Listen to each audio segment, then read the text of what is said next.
Greetings and welcome to another broadcast of Rise to Prosperity, a show of education, motivation, and inspiration through communication.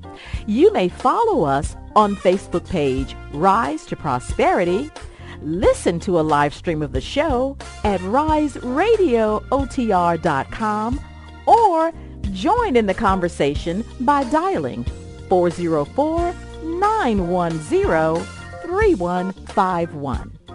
And now, your co-hosts, Minister Jamie and Lady Antoinette Eatman.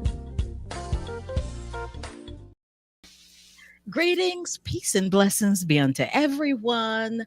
Welcome to this broadcast of Rise to Prosperity.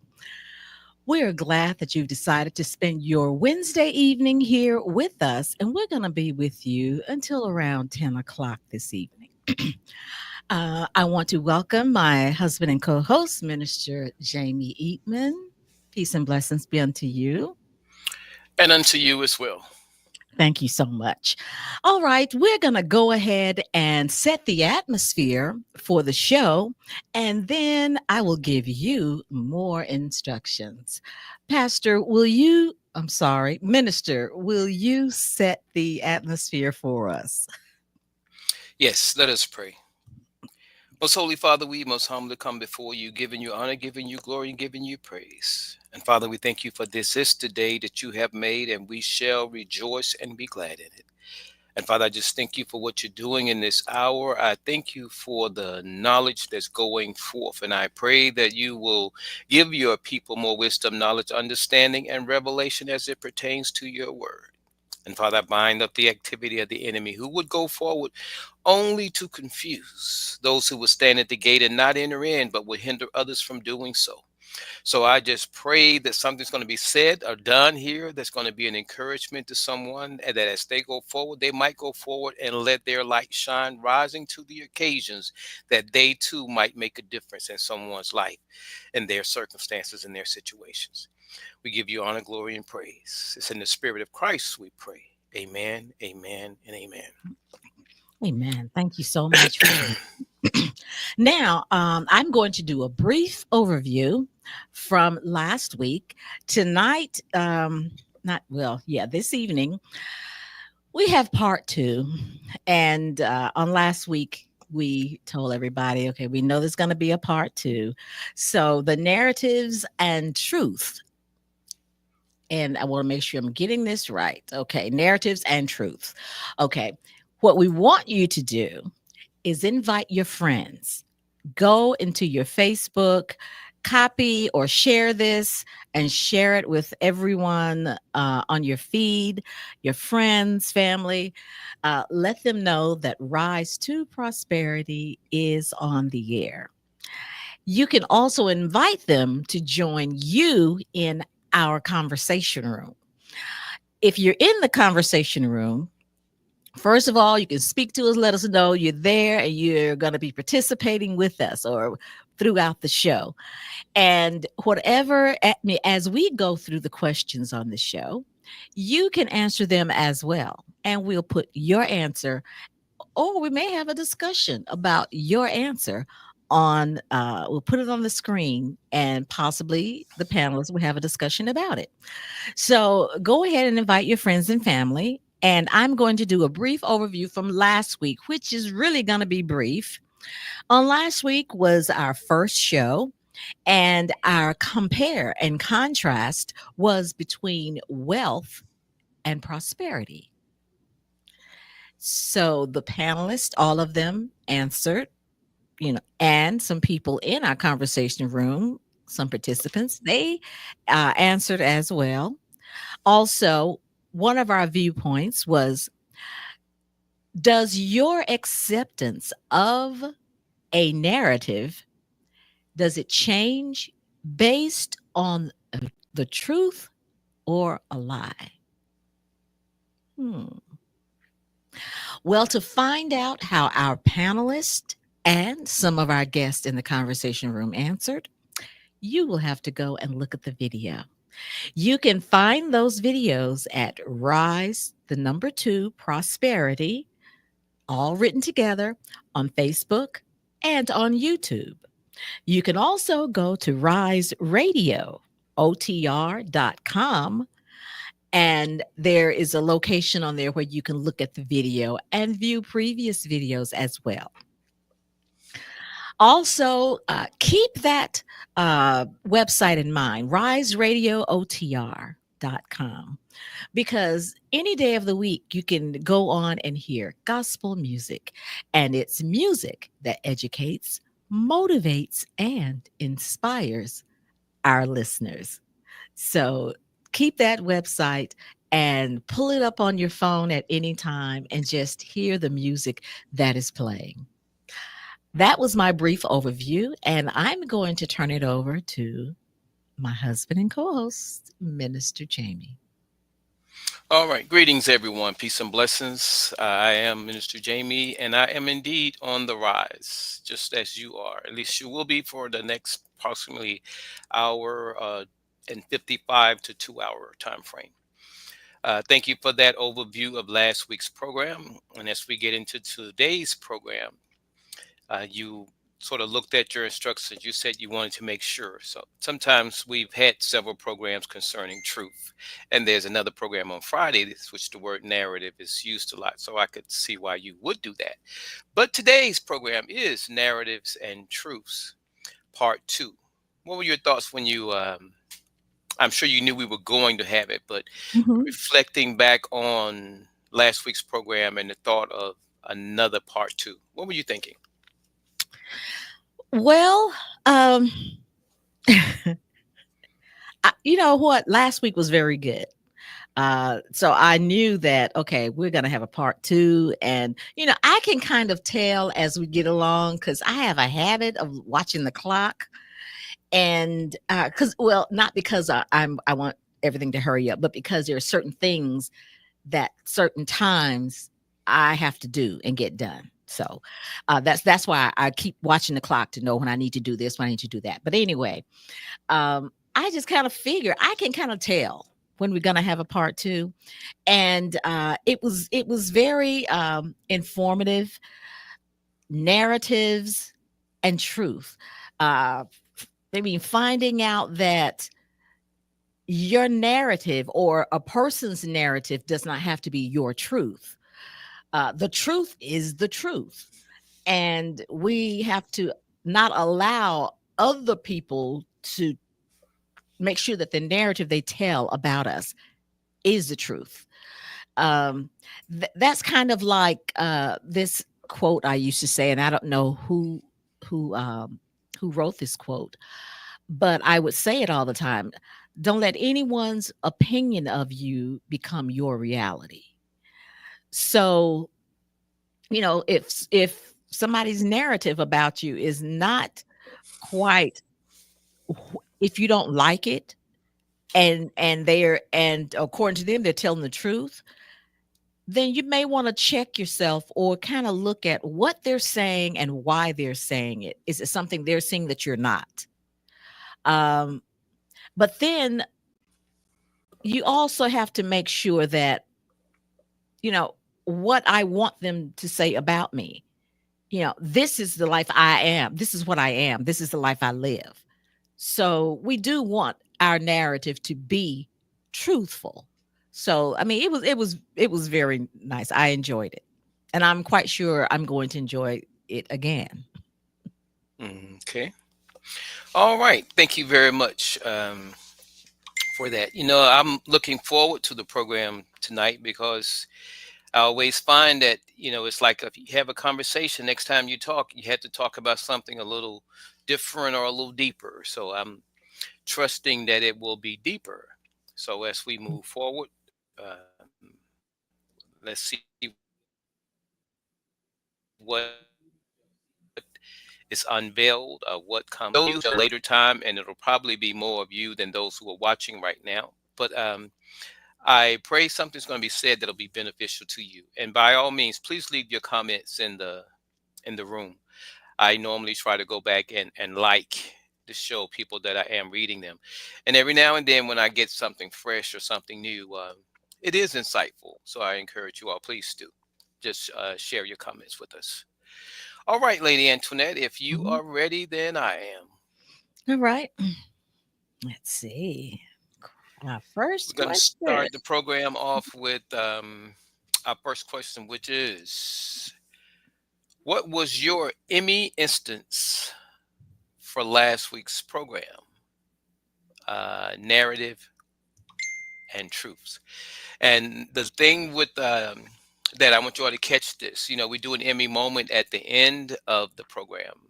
Hmm. An Emmy instance is anything that you're presented with, or that somehow you walk away with, something that was educational, motivational, inspirational. You often hear me use the phrase, in the present, we rise to the occasion. But even after we have risen and studied and thought about, or whatever, those things behind us. So, Lady Antoinette, I know you did a complete review, but out of last week's program, was there any particular instance for you? Hmm. Yes, I think when we were talking about the uh, what I discussed about does the narrative based on the narrative, does it change your truth, or I think that or the lie? I have to look back at that to see how that question went. Uh, does your acceptance of a narrative, okay, that was it. Does your acceptance of a narrative change based on the truth or lie? I think everybody weighed in on that. And, um, I thought that was very insightful. Also, when we discuss wealth and prosperity, it, and we kind of look at them as being the same, but you can prosper without being wealthy. If we're looking at it, well, you can look at it a couple of ways. You can look at it spiritually, and you can look at it in the natural.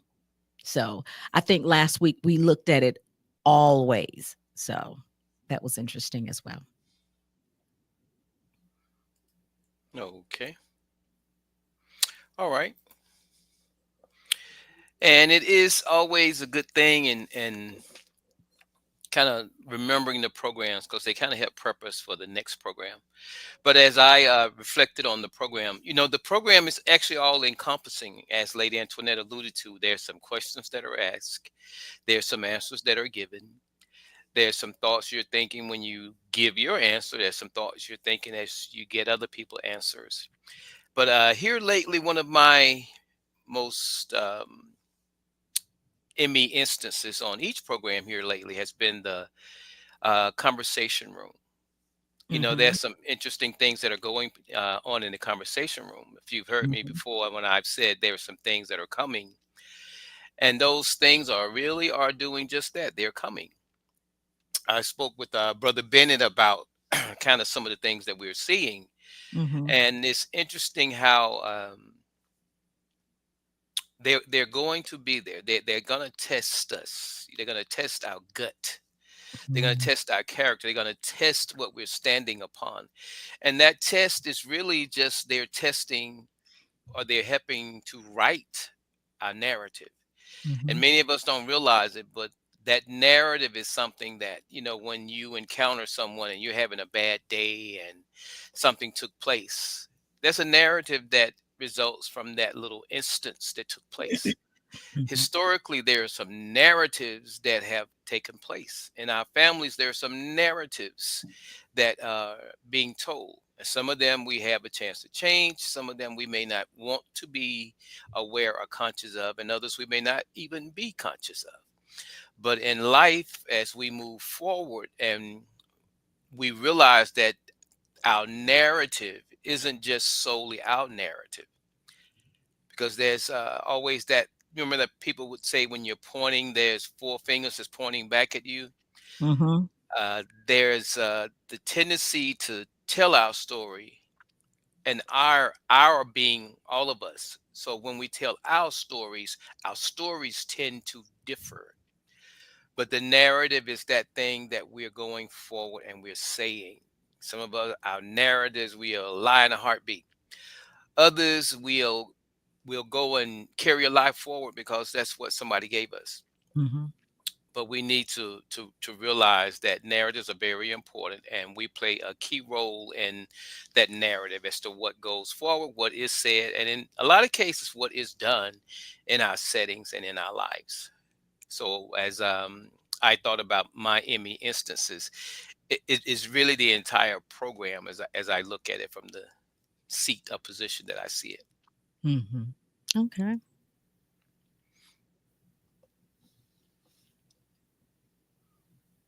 What's that? What's going on?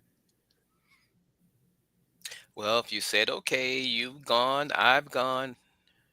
Uh, okay. Okay. Okay, the second question is, what are some things that influence your perception? And that word came up, I don't know if it was on this program or not, but perception. I think it was here. Perception, perspective. We use a lot of words that pertain to the narrative. So the question here is, what are some things that influence your perception of a narrative? If somebody is speaking or narrating or giving their narrative of something, um, you're listening. Mm-hmm. What are some of the things that would influence your perception of that? Well, I think that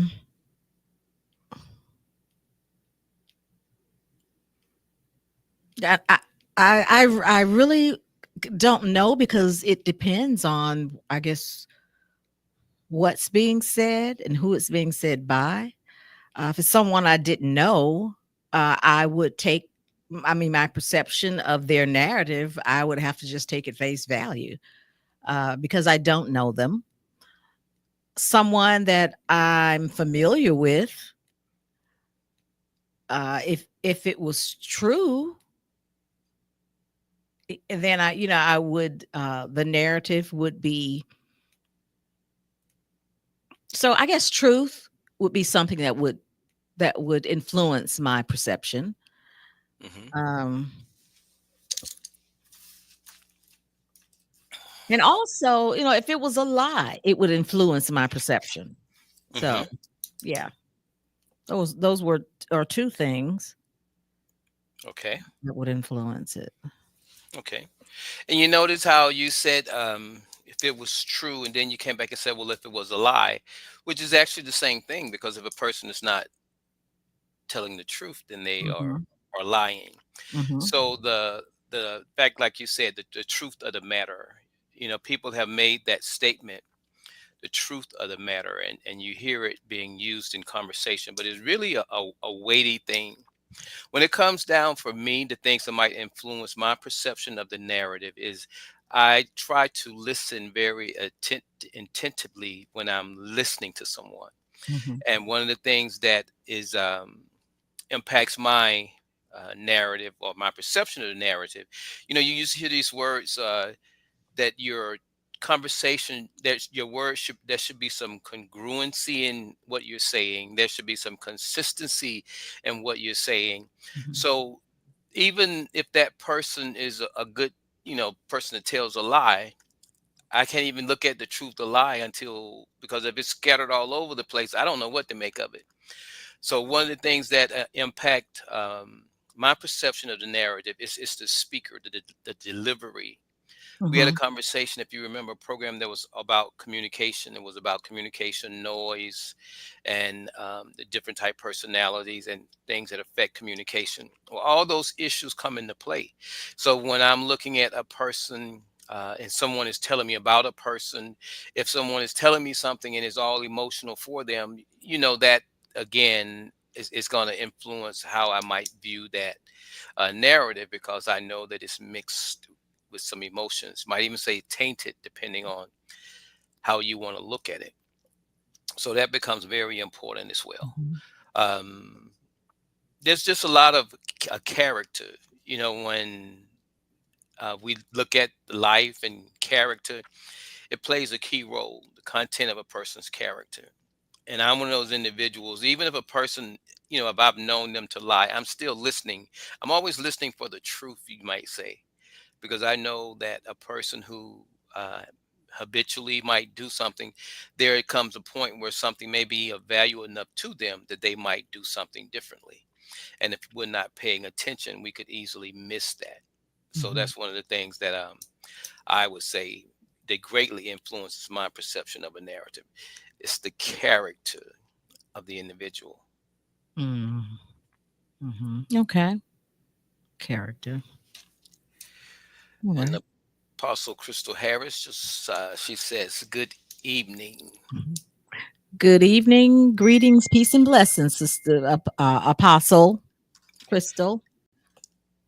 But before we go on, Lady Antoinette, I want to take up a little time here. When Mhm. it comes to the let's just say the I won't say the world, because the world is much larger than the country that we live in.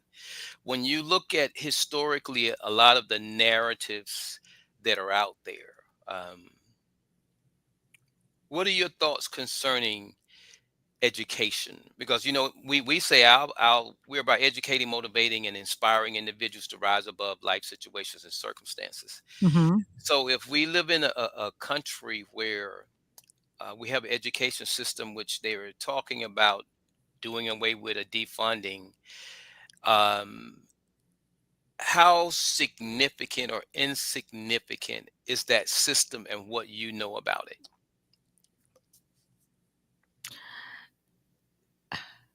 How significant or insignificant insignificant is the education system? That's what you're asking, right? Right. And I'm specifically stating as it pertains to the country. Well, That I would think, in, that would include your Black history, your critical subjects, and so forth that reveal the narrative and so forth. well, I think education is it's good no matter. I mean, just learning new things. Um, that I just like to learn new things, and our an education system is needed. Now, to those who want to cover up, you know, everything can be used in a good way and in a bad way. So, if we're talking about an education system that is put in place to teach our younger children as they're coming up, to make them knowledgeable of what went on in the past, what's going on now, and have them looking toward the future, then they're going to need to know what happened in the past, what's going on now. And so that they can have something to look forward to the future about. And so, no, I don't think it's insignificant. We do need an education system. And I think we need people in that to oversee that system that will demand that, because you have students now who are almost as smart as the teachers. I mean, they look up everything online. They look at documentaries online. They know more, and they're asking questions. And then you find teachers who are afraid to answer the questions. So things like that, it's I think that's detrimental to our society. Um, I mean, it's just it's a whole different world from how you and I grew up. And so I think it's significant, but I think someone needs to be over it who's not afraid to correct the narratives and then put it out there. I mean, there's nothing wrong with saying, we apologize, we were wrong. This is not how this is supposed to go. This is not what happened. This is really what happened. instead of being embarrassed or thinking it's too um it's too tough or shameful for certain students. If it happened, it happened. There has been something in every culture, I think, that has happened. And yes, it happened. Yes, the situation was a bad situation, but then we learned from it as well. So we won't go back and repeat that again. So I think it is definitely needed. Okay, Apostle Harris left a comment. You want to read it and share what your thoughts? Okay. She says, I think it needs to be revised. Yeah, that's true. It is needed. But we just need people, like she said, it needs to be revised. We need to have people in place who are not afraid to correct the narratives. Okay. Well, I like your answer. It sounded kind of general, which is where most of us look at education. And I say that because if we really kind of look at what's going on around us, it's deeper than most people will see. It's not as superficial, like you said. In one instance, you're saying it's good to have if Mhm. it's correct, but the reality becomes if something has not been taught correctly, and you as a parent was taught something that wasn't correct, and as you stated, a child can go and look in his phone, which is a terrible thing because looking in a phone does not make what they find to be correct. Someone Mhm. could actually find this program and reference it in a conversation with their parents. Doesn't Mhm. necessarily mean that we are right or wrong, but there are some things that are very significant when it comes to education because, one, until this country, and I say black and white and everyone else in it in reality comes to some realizations, there's going to always be some biases. There's going to always be some prejudices.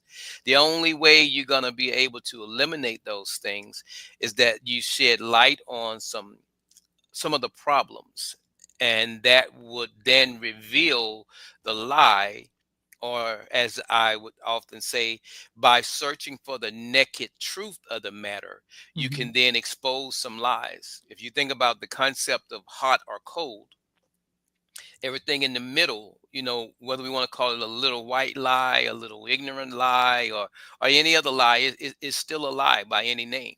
Mhm. And because it is a lie, and we have that lie, and we go forward with that lie, we live a lie. When we think about some of the things that are going on in the world, I am really, I mean, I want you to think about this for a moment.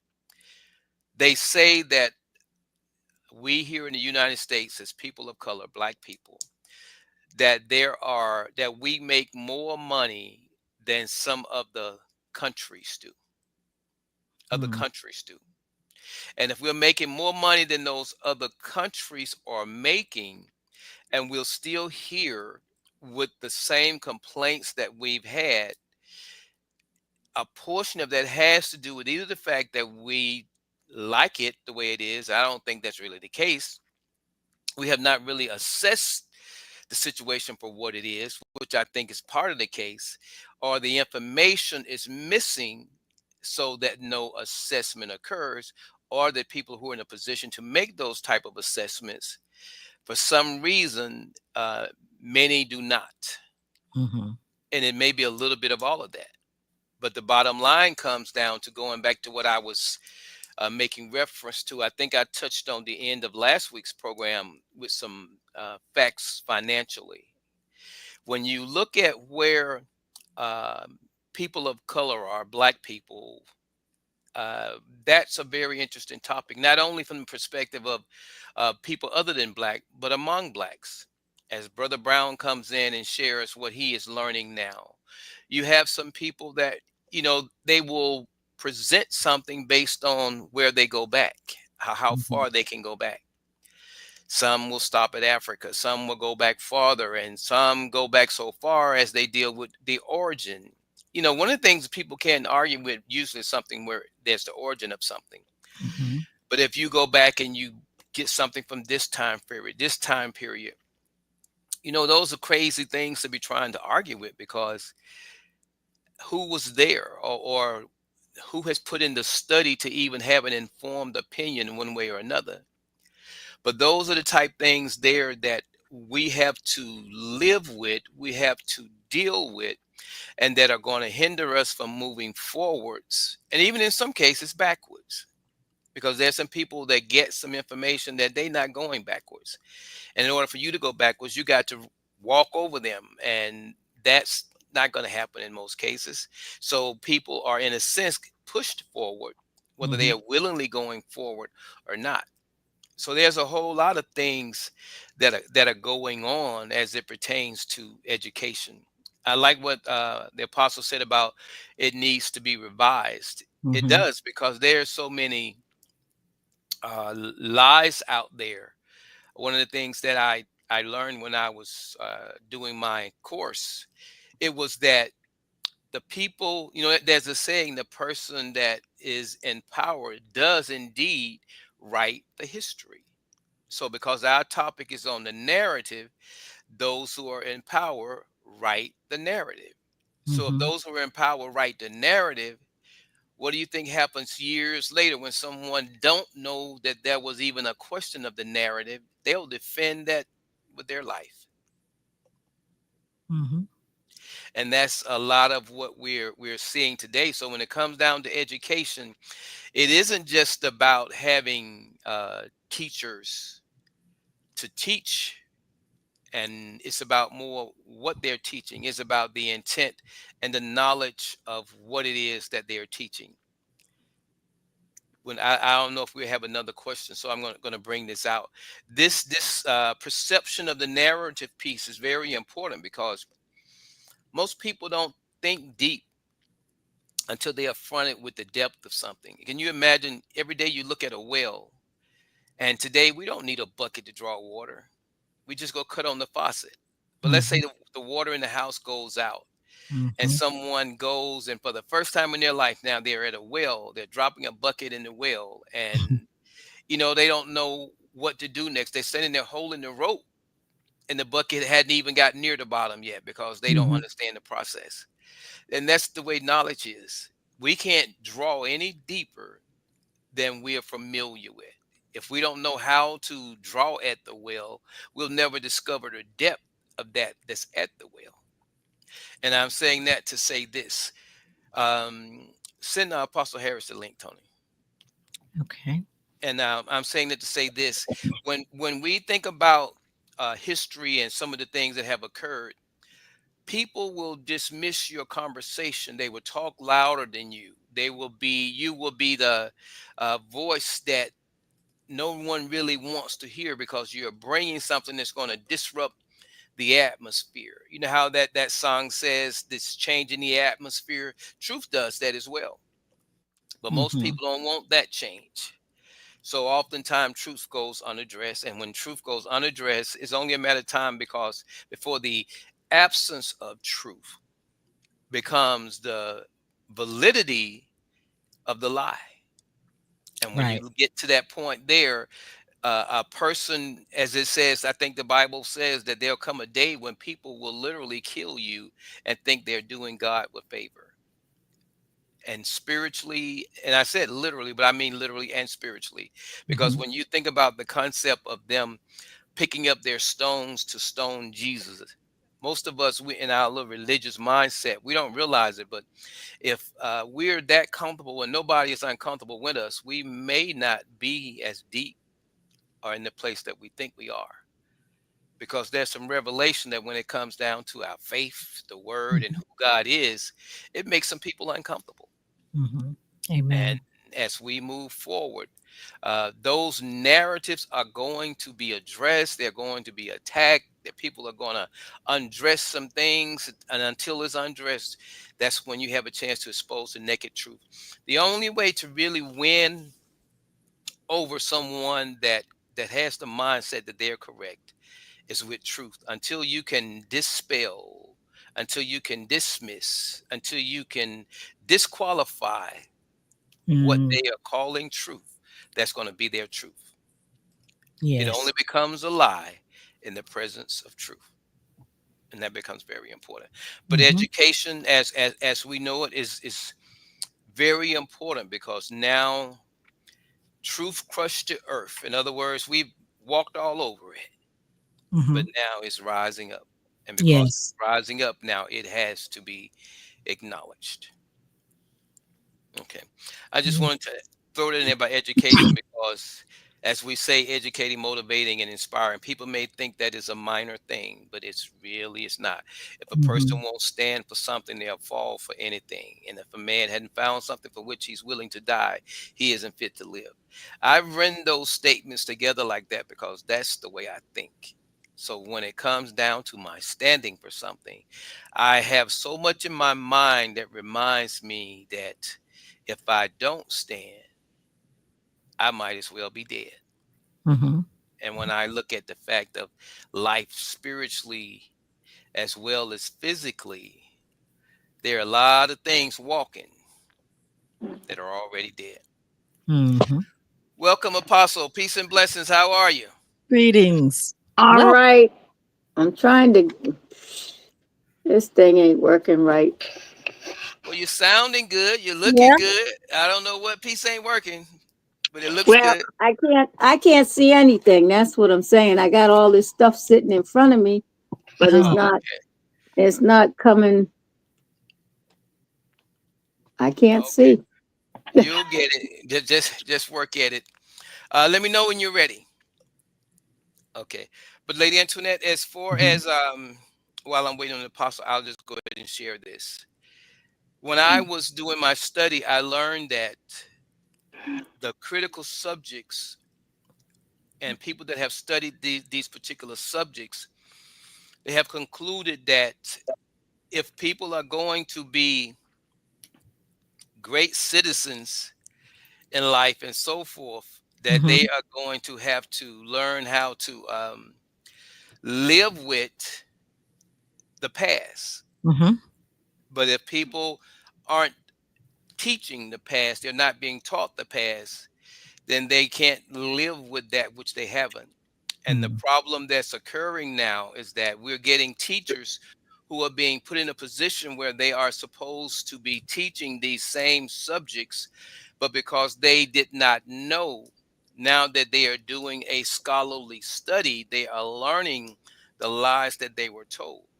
And because of their values and their senses all coming into play now, it is presenting a problem for them. Mhm. So they are having difficulties with these particular topics. If you can imagine people that have been in the military, and they say those individuals have, what is it, post traumatic stress syndrome or whatever it is, Mhm. Mhm. PTSD. Mhm. Well, imagine teachers actually ending up with that because they were attempting to teach history, but that they didn't know is that traumatic for them. I mean, you kind of smile, but in reality, if you really think about that, that's what's happening now. As I watch brothers that feel that they got all the knowledge now because they've learned a little bit, just enough to be dangerous, and they are like ready to start a war. They're ready to start a riot. They everything, they forgot about life is worth living. Errors are worth correcting. Knowledge is to be shared. So, but that's the same way those teachers are, but just on a different level. Mhm. Mhm. So it isn't just the teachers, it's those people as well. It's us who have to somewhat listen to that, validate it, and at the same time address it. I was speaking with someone today, and I told the person that I wasn't going to respond to them because I wouldn't want them to think I was defending what they were saying. Mhm. You know how the Bible says, "So catch not your pearls before swines." Right. When individuals perceive you to be defending something, they don't look at you as speaking from a place of authority or a place of power. They perceive a weakness in that you're defending yourself against that. Mhm. So I didn't at that time, but it's something that I will address later. But I'm mentioning all of this because when we talk about the narrative, it isn't just about what has happened. It's really about what is happening. And what has happening affects or influence our perception of the narrative today. And based on our perception today, that's what we're going to go forward with. Exactly. And that's why today, if you look at it in our community, there's so many things that need addressing, but Hmm. it's so many perspectives. We perceive it in different manners. And when we attempt to address it one way, someone from another perspective, it may not be the time in their eyes to address it. Hmm. But the time has come to where we need to be about our Father's business. Yes, amen. Okay, let me see if the apostle's ready. Okay. I see her in the room, but we got a black spot on the screen. Hmm. I think that maybe she's gonna have to come back in. Okay, but anyway, I just wanted to share all of that because education is an important thing, particularly in this day and this hour. Hmm. Okay, Right. go ahead. I'm hoping that there's something in my spirit, but I'm not gonna share it. Hopefully, there'll be another question that's gonna bring it out. Go ahead. Okay. Compare and contrast truth and trust. Hmm.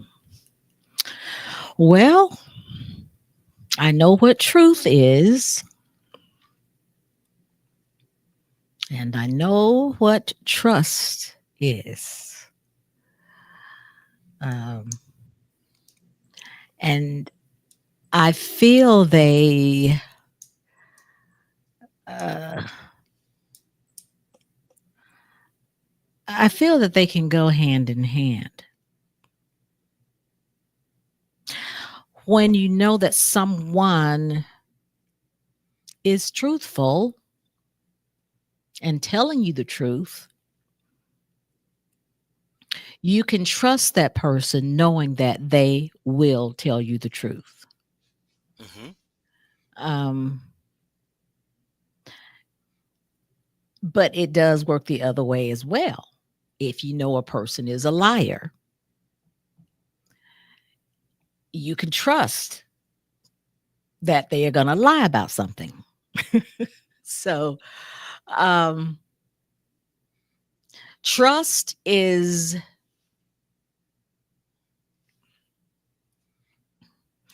I think, trust is something you gain through interactions. Um, and I know some people say, well, you trust God, you don't interact with God. Yes, we do interact with God. Um, and that's a part that trust is commonly known as faith, trusting in Him, having faith in Him, that He will do the things He said He will do. So I just compare them. They're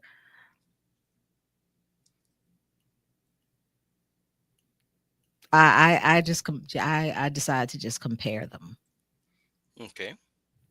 When I look at those two words, I think they are so closely aligned Hmm. that they are deceiving. Mm. Because as you stated, if a person is known for truth, then those are the ones that you will trust. Hmm.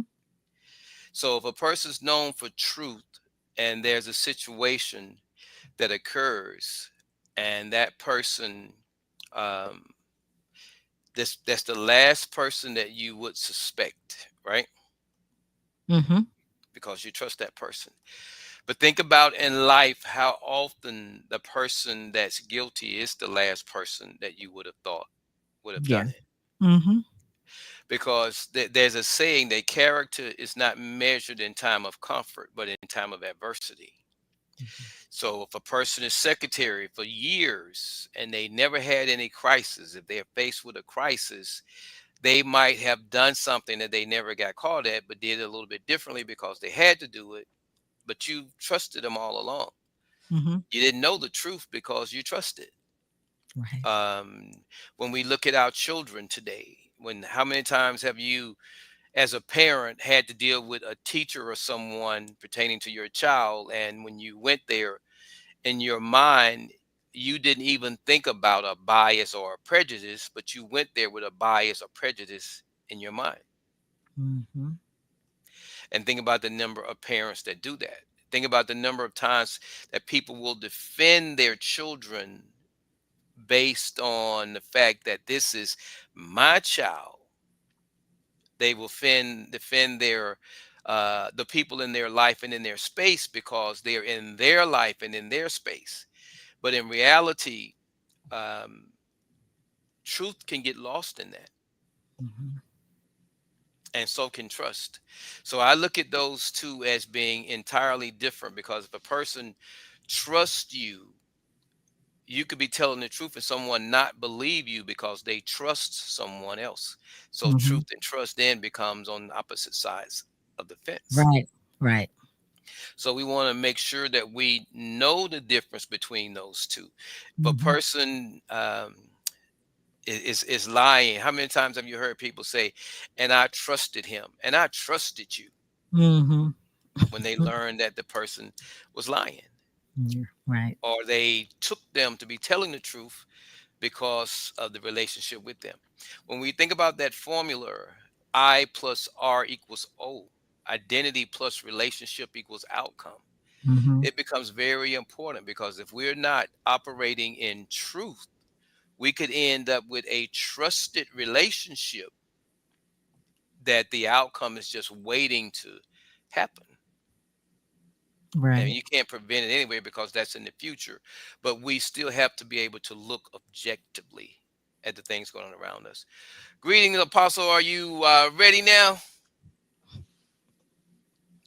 Unmute, unmute yourself.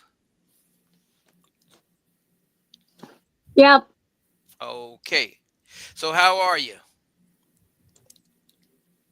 I'm well. You Okay. well? You know, because I know y'all don't like this word. Are you sure? You sure you're not lying to me, Apostle? One thing I can tell about when people give you that pause like that, I'm well, or I'm okay. It's like you can, that's that flag goes up. Can I trust that? But I know if that was something you needed to talk about or share, you would. So other than that pause, how's everything going today? It's been going. It's been going. Well, the Yep, day. I've been going all day. Oh, okay. You got a lot accomplished. Yeah, I think so. Well, at least you rose to the occasion, right? There you go. Only by rising to the occasion can you even be in a position to rise above the circumstances and situations. Yeah. So you've Yep. done good so far. Well, you've been listening now. Anything you want to add to, or any particular question you would like for us to go back to? No, it's been good. Oh, okay. Well, we're on quick thought. Yeah, I don't know what's going on with this thing. It's going in and out. Well, you think that's something? We have two of you. I have two of you on my screen. I have two of you on mine too. But you're good. The other one, I don't know how it's lingering or why, but it's there. Yeah. Yeah. That's probably why I'm getting the echo. Well, we don't hear it, so you good. I don't hear it anyway. Neither do I. Okay.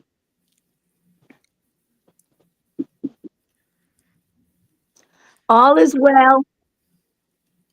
Okay. And I would probably contrast truth and trust. Mm-hmm. Okay, Because go ahead. I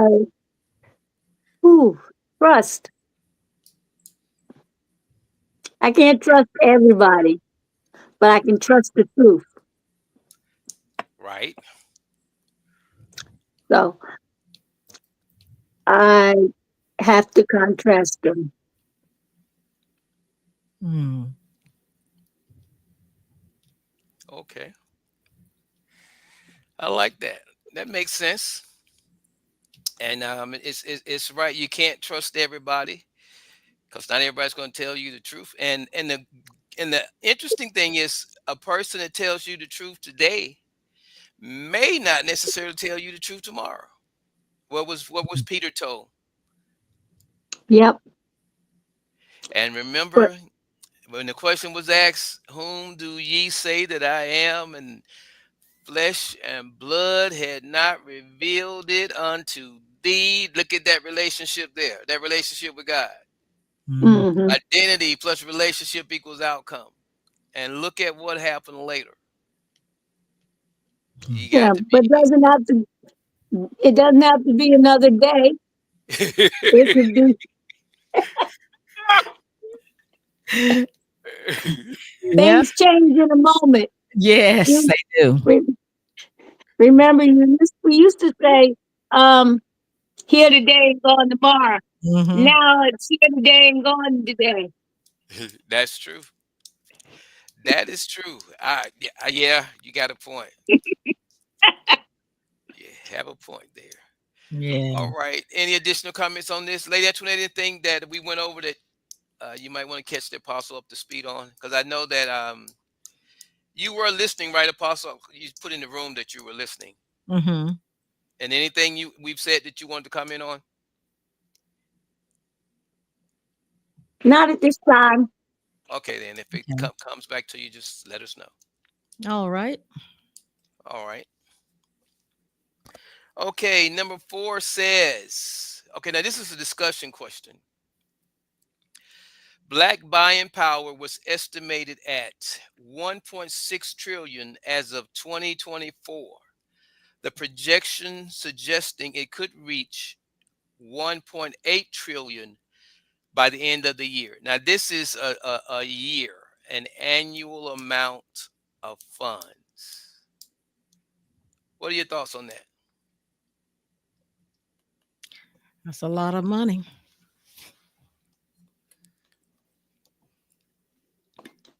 It's the money is one thing, but where are you spending it? Where are you investing it? What are Hmm. you doing with the money? Mm-hmm. If we have this much money, where is it going? And it doesn't go to our community. It doesn't even go in our neighborhood. We allow it to go through our hands. It's like holes in your pocket.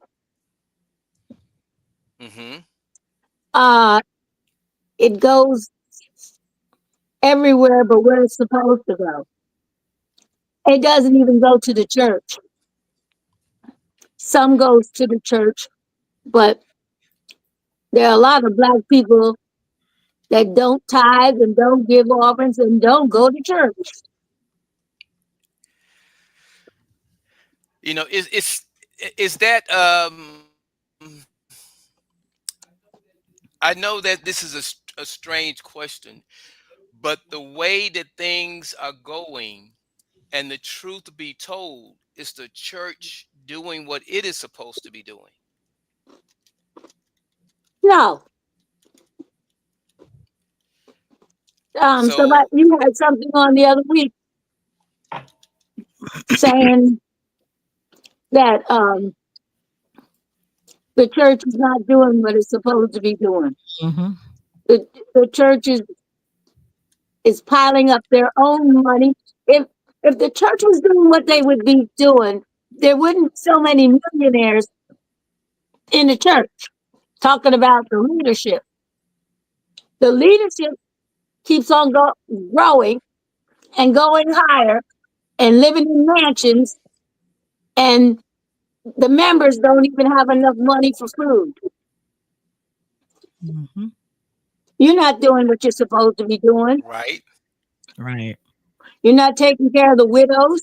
You're not taking care of the homeless, the children, or anything else, Mm-hmm. because there's no community. So it's an individual thing, and you're feeding yourself. Right.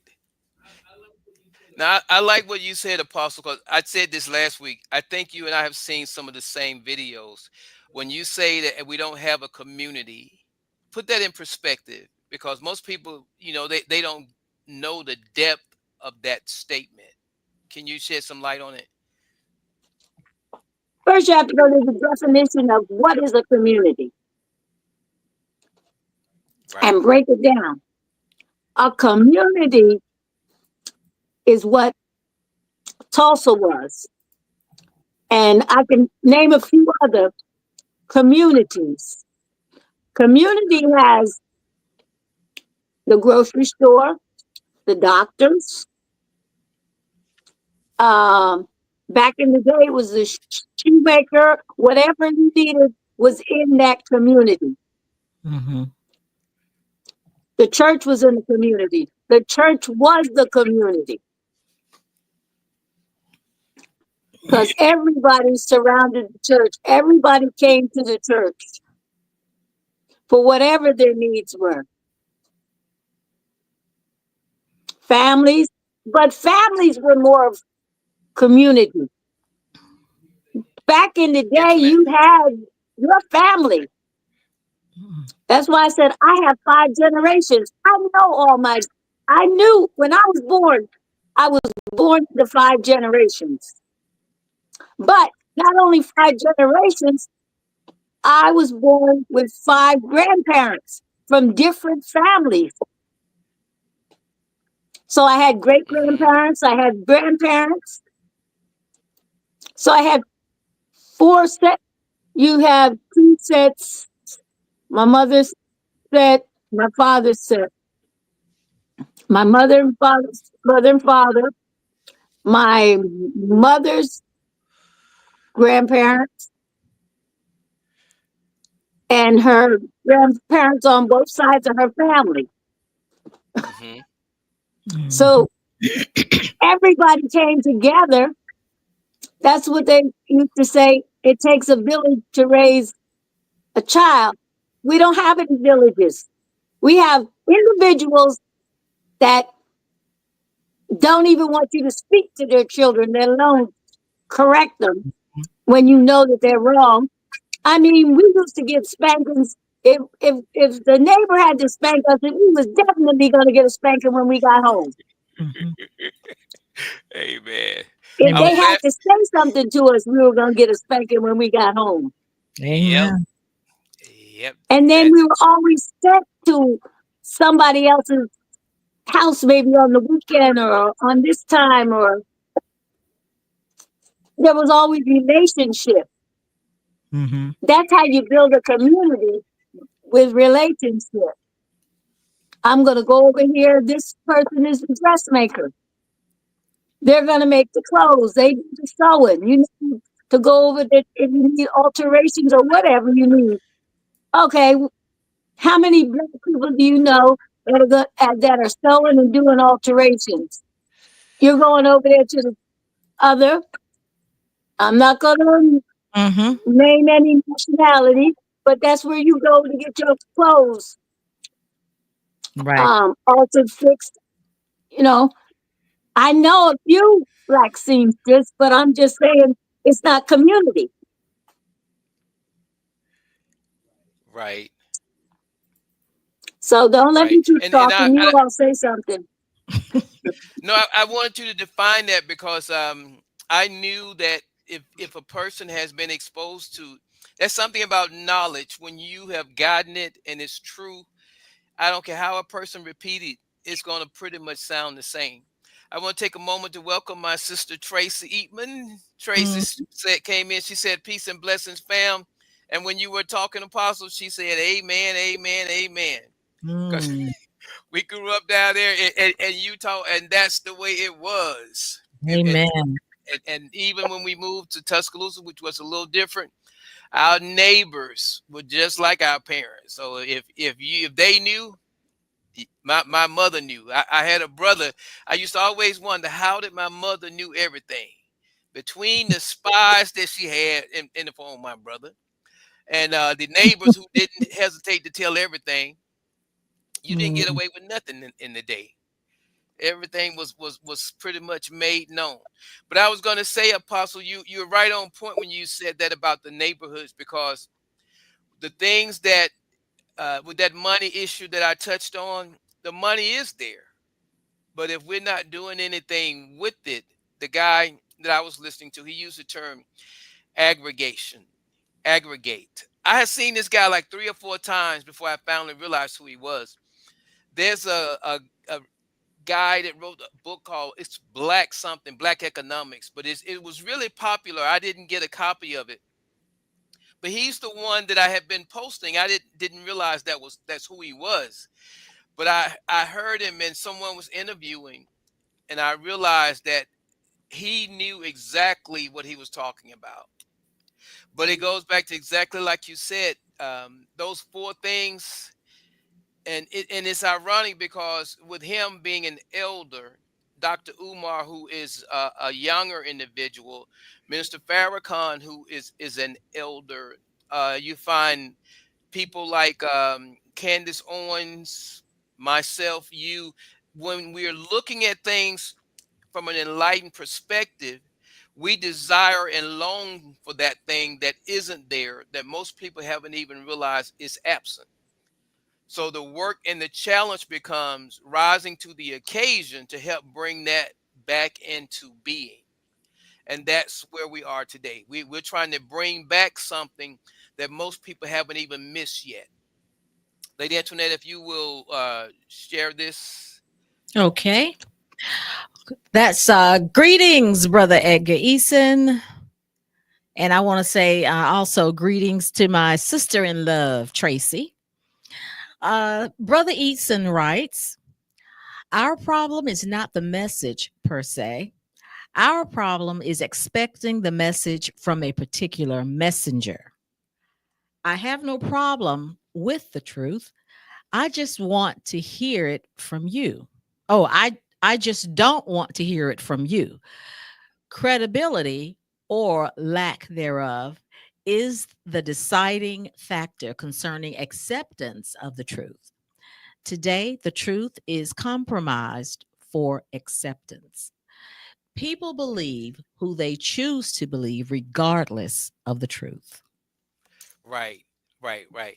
Now, I love what Edgar just Amen. did, because I think it was him or Brown in the past. They said it wasn't about believing. So Mhm. this right here sheds light on that statement, because what you believe isn't necessarily the truth. Belief really doesn't count for much if you look at it in this light. I Mhm. love the way that's well put, my brother, and welcome. Thank you very much for sharing that with us. And Amen. that is so true. And that's why our topic today is about the narrative. And when you look at the narrative, and we ask the question, what are some of the things that influence the narrative? That's along the lines of what you were saying, Lady Antoinette, about how well you know the person. Do you Mhm. trust them? So when Mhm. people get to the point where they know and trust each other, they tend to want to say the same things, believe the same things, and do the same things. And depending on who is the most vocal in that group, that might be nothing. That might be the wrong thing. They might be oppositional. They might be going left when they should be going right. But in Mhm. any case, that's a good analysis of us as a people. Not saying that none of us are going the right way, but I want to point something out. There are people in our community, their word is I. That's their favorite pronoun. Mhm. And there are others who they will say you, which is no different than I, because they've yet to come to the point where there's a collective. When we get to the point where it's we and us, then we can start to do something. We can start to move together. Otherwise, that trillions of dollars that we make annually, it's never going to benefit us until we decide that we want to do something purposeful, until we decide we want to move in a direction where we are wanting to do something for us versus ourselves. You know, people have been bought out because people knew that if I give this one here the money, I don't have to worry about the rest. If I can get this one here in front of the others, he'll lead them where I want them to go. And as long as he's taken care of, they used Mhm. to have terms for that. You know, they would use terms like white man, nigger, field nigger. They had all sort of terms they used that would imply that this person here, he can't be trusted. Going back to trust and truth, there are a lot of things that traditionally we have had to deal with and not realizing, but there are certain mindsets that carry over into today. Mhm. So we have all of this going on, and as brother Edgar pointed out, and the fact that you may come with truth when people want a little bit of it, but not that much. Come on, brother, why don't you whatever, this ain't the time. They want what they want when they want it, which is Mhm. part of the problem as well. So we have to be aware of that. But this issue here with this money thing, and I asked Apostle that question because, and Lady Antoinette, but a lot of people don't know the thing that God is doing today. I said this before, and I'm not saying that I said it to get any credibility from it. I'm kind of letting people know where I am. That there was a wealth transfer that is occurring and is already underway. If you look at everything that's going on now, there's some things that people that are going to do some things that they think are going to empower them or going to work to what they're wanting to do, but it's going to do just the opposite. There's some people who have been sleep, Brother Edgar, that's about to wake up, and it's just a matter of continuously attempting to arouse them. There's a saying that no lie can live forever. Truth crushes Mhm. earth will rise again. And I, for one, firmly believe that. So this is that day, this is that hour. And I believe that. And because I believe that, it's a goal that I have purpose in my mind, in my heart to do, to go forward, rise to the occasion, and see if I can't help motivate, educate, and inspire our people to do the same thing. And I think Mhm. that's going to make a world of difference. But Lady Antoinette, you didn't answer that question, did you? Yes. You did address the funds. Did Mhm. Apostle? Yes, she did. Yes, she did. Okay. Yeah. And what I was gonna add to that is this: when you look at those funds, there's a couple of videos that I've watched that really causes me to think. If you remember, what's his name, Dr. Phil, Oprah's friend. Mhm. There was a guy that was speaking on reparations, and Dr. Field actually said to him, he said, nobody's going to give that much money to a people. It'll be gone in a month. And the guy came back as though Dr. Field was talking to him, which he probably was. He probably said it before he thought about it. But then he came back and said, well, I wouldn't give that to any people. Mhm. But when you think about that, the thought of you deciding what you're going to give somebody that they're owed, something is Mhm. wrong with that picture. That's that mindset for an individual that still has that, I wouldn't say slave, but in this case, that slave master mentality. Mhm. You're Mhm. gonna tell Mm-hmm. the slaves how they gonna live their lives. You're gonna Yeah. give them what you want them to have. Mhm. But when he Mhm. made that statement, it was kind of alarming for me. But there was very little said about it. Some of our most vocal individuals, it's like they didn't see that video. They didn't hear that statement. When we get to the point where Mala was running for office, she started off with sounding like she was for reparations, but then the statement went to, we gotta study that. And Mm-hmm.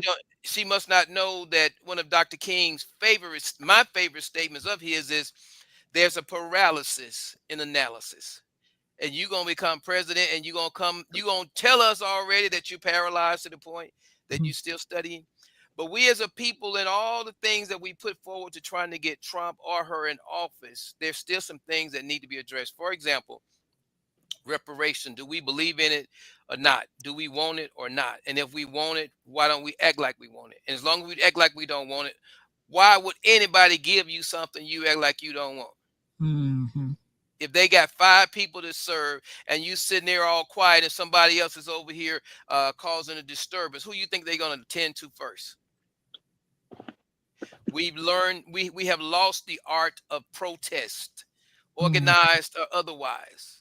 And because we've lost the art of protest was done organized.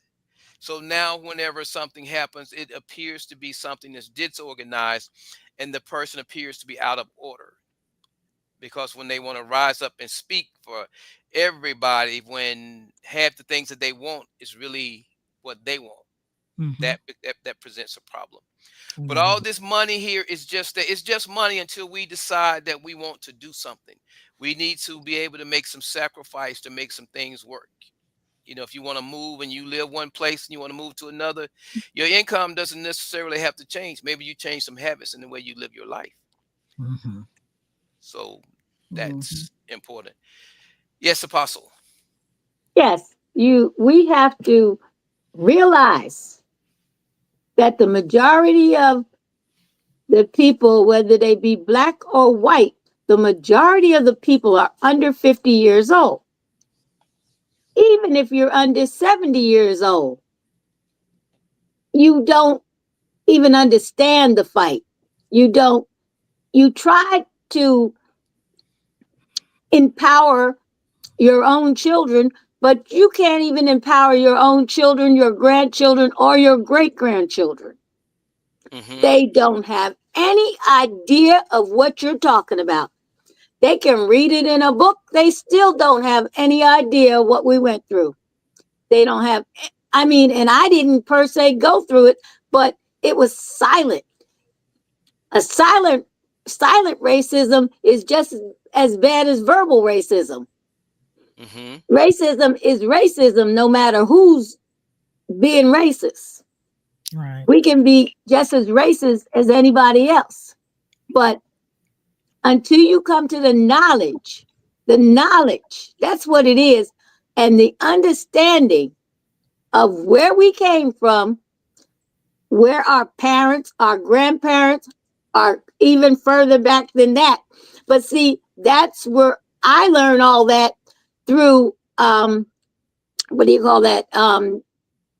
I can't think of the thing that I do, but where you go back to the ancestry. Yeah. Okay. Ancestry. And yeah, and you look up all that stuff, and you write down all that stuff. I had God spoke to me and told me that I needed to have a prayer journal. And as I was speaking to somebody else, they were telling me about another woman that had a prayer journal. She passed away, and when they went through her stuff, they saw all the prayers that she was praying and all the prayers that came through and all the different people generations back through this prayer journal. And I was like, the same thing is now with us. If we don't relay it to another generation, they won't know anything about anything. All they know about is a computer, a television,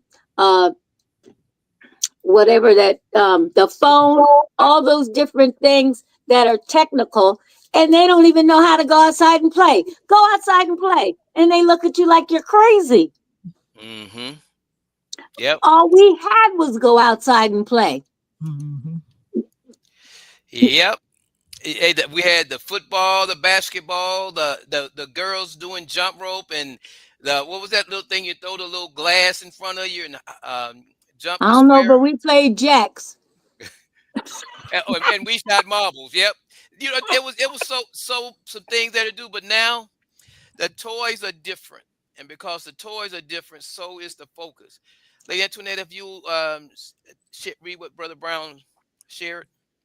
All right. Greetings, Brother Brown. He says, greetings, friends. We have been taught so many lies from every institution. We must never stop our own research. So true.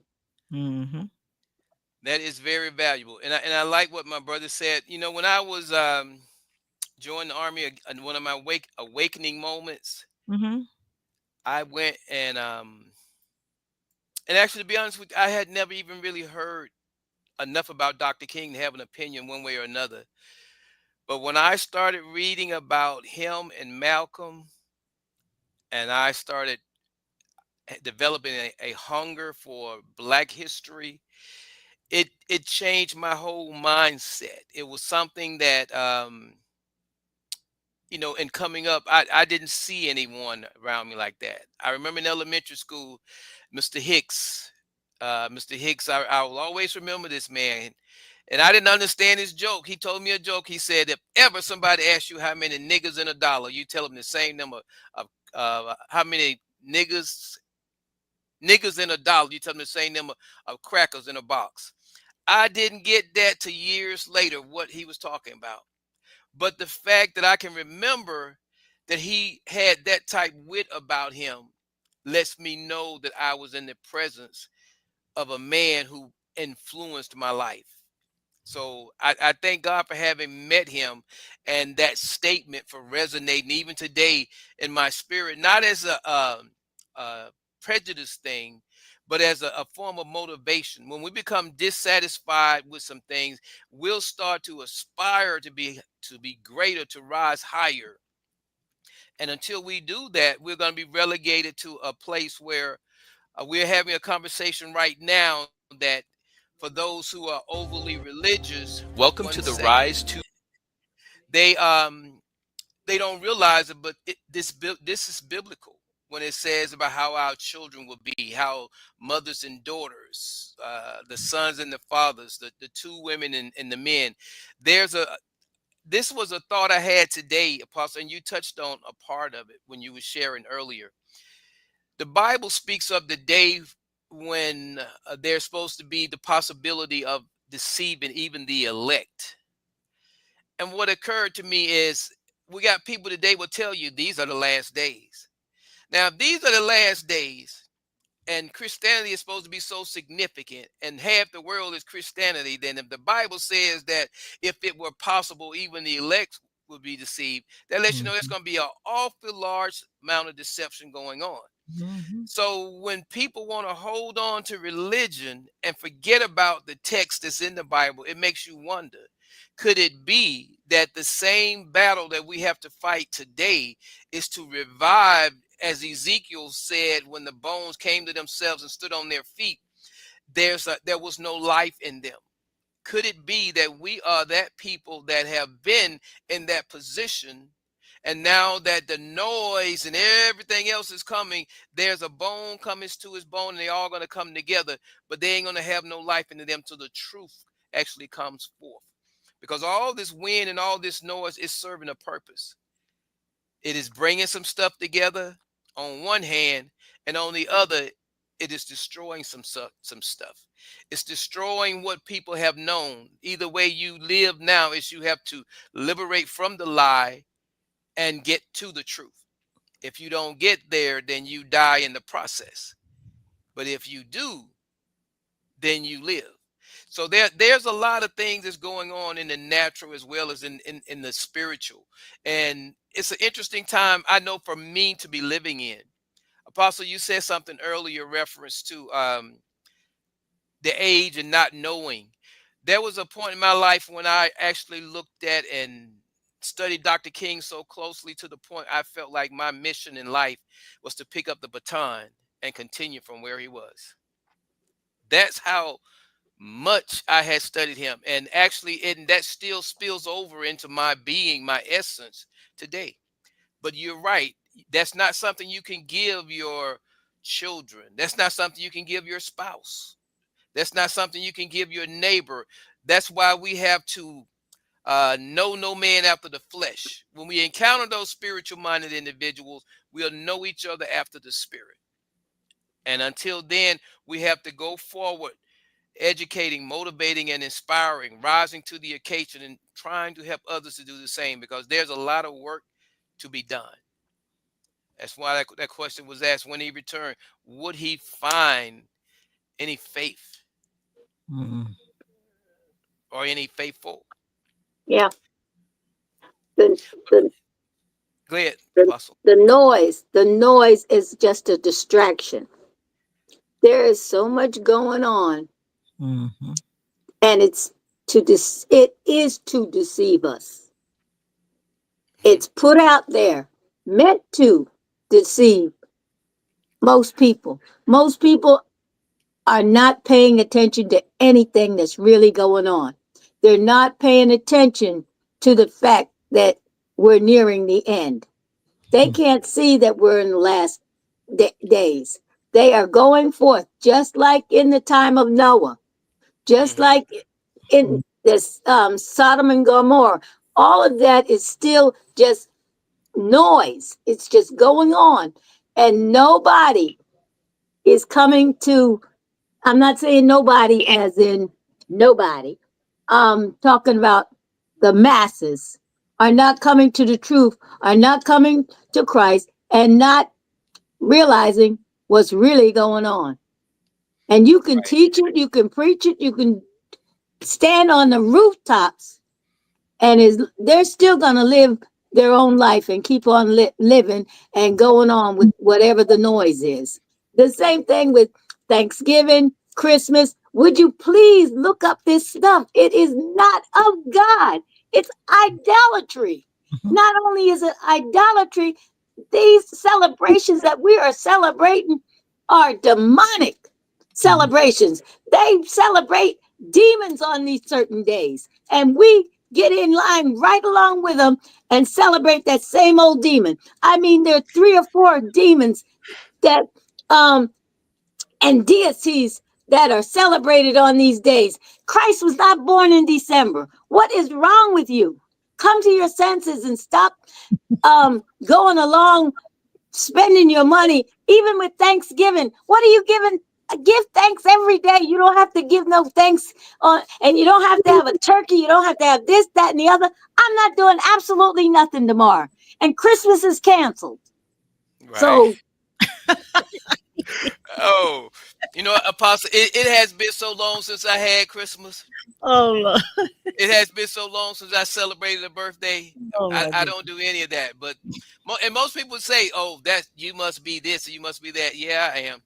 But anyway, but right here, this is a part of our problem. This is a teaching moment, and this is I call it a teaching moment because there's certain things that we could never really address until we have an example.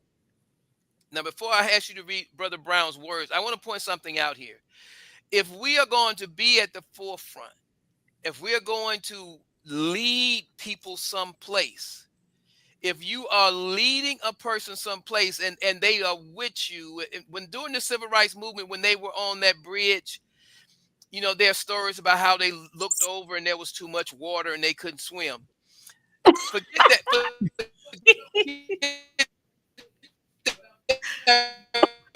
No, he was young at that point, but most of the people there, it wasn't about the water, it was about the other side.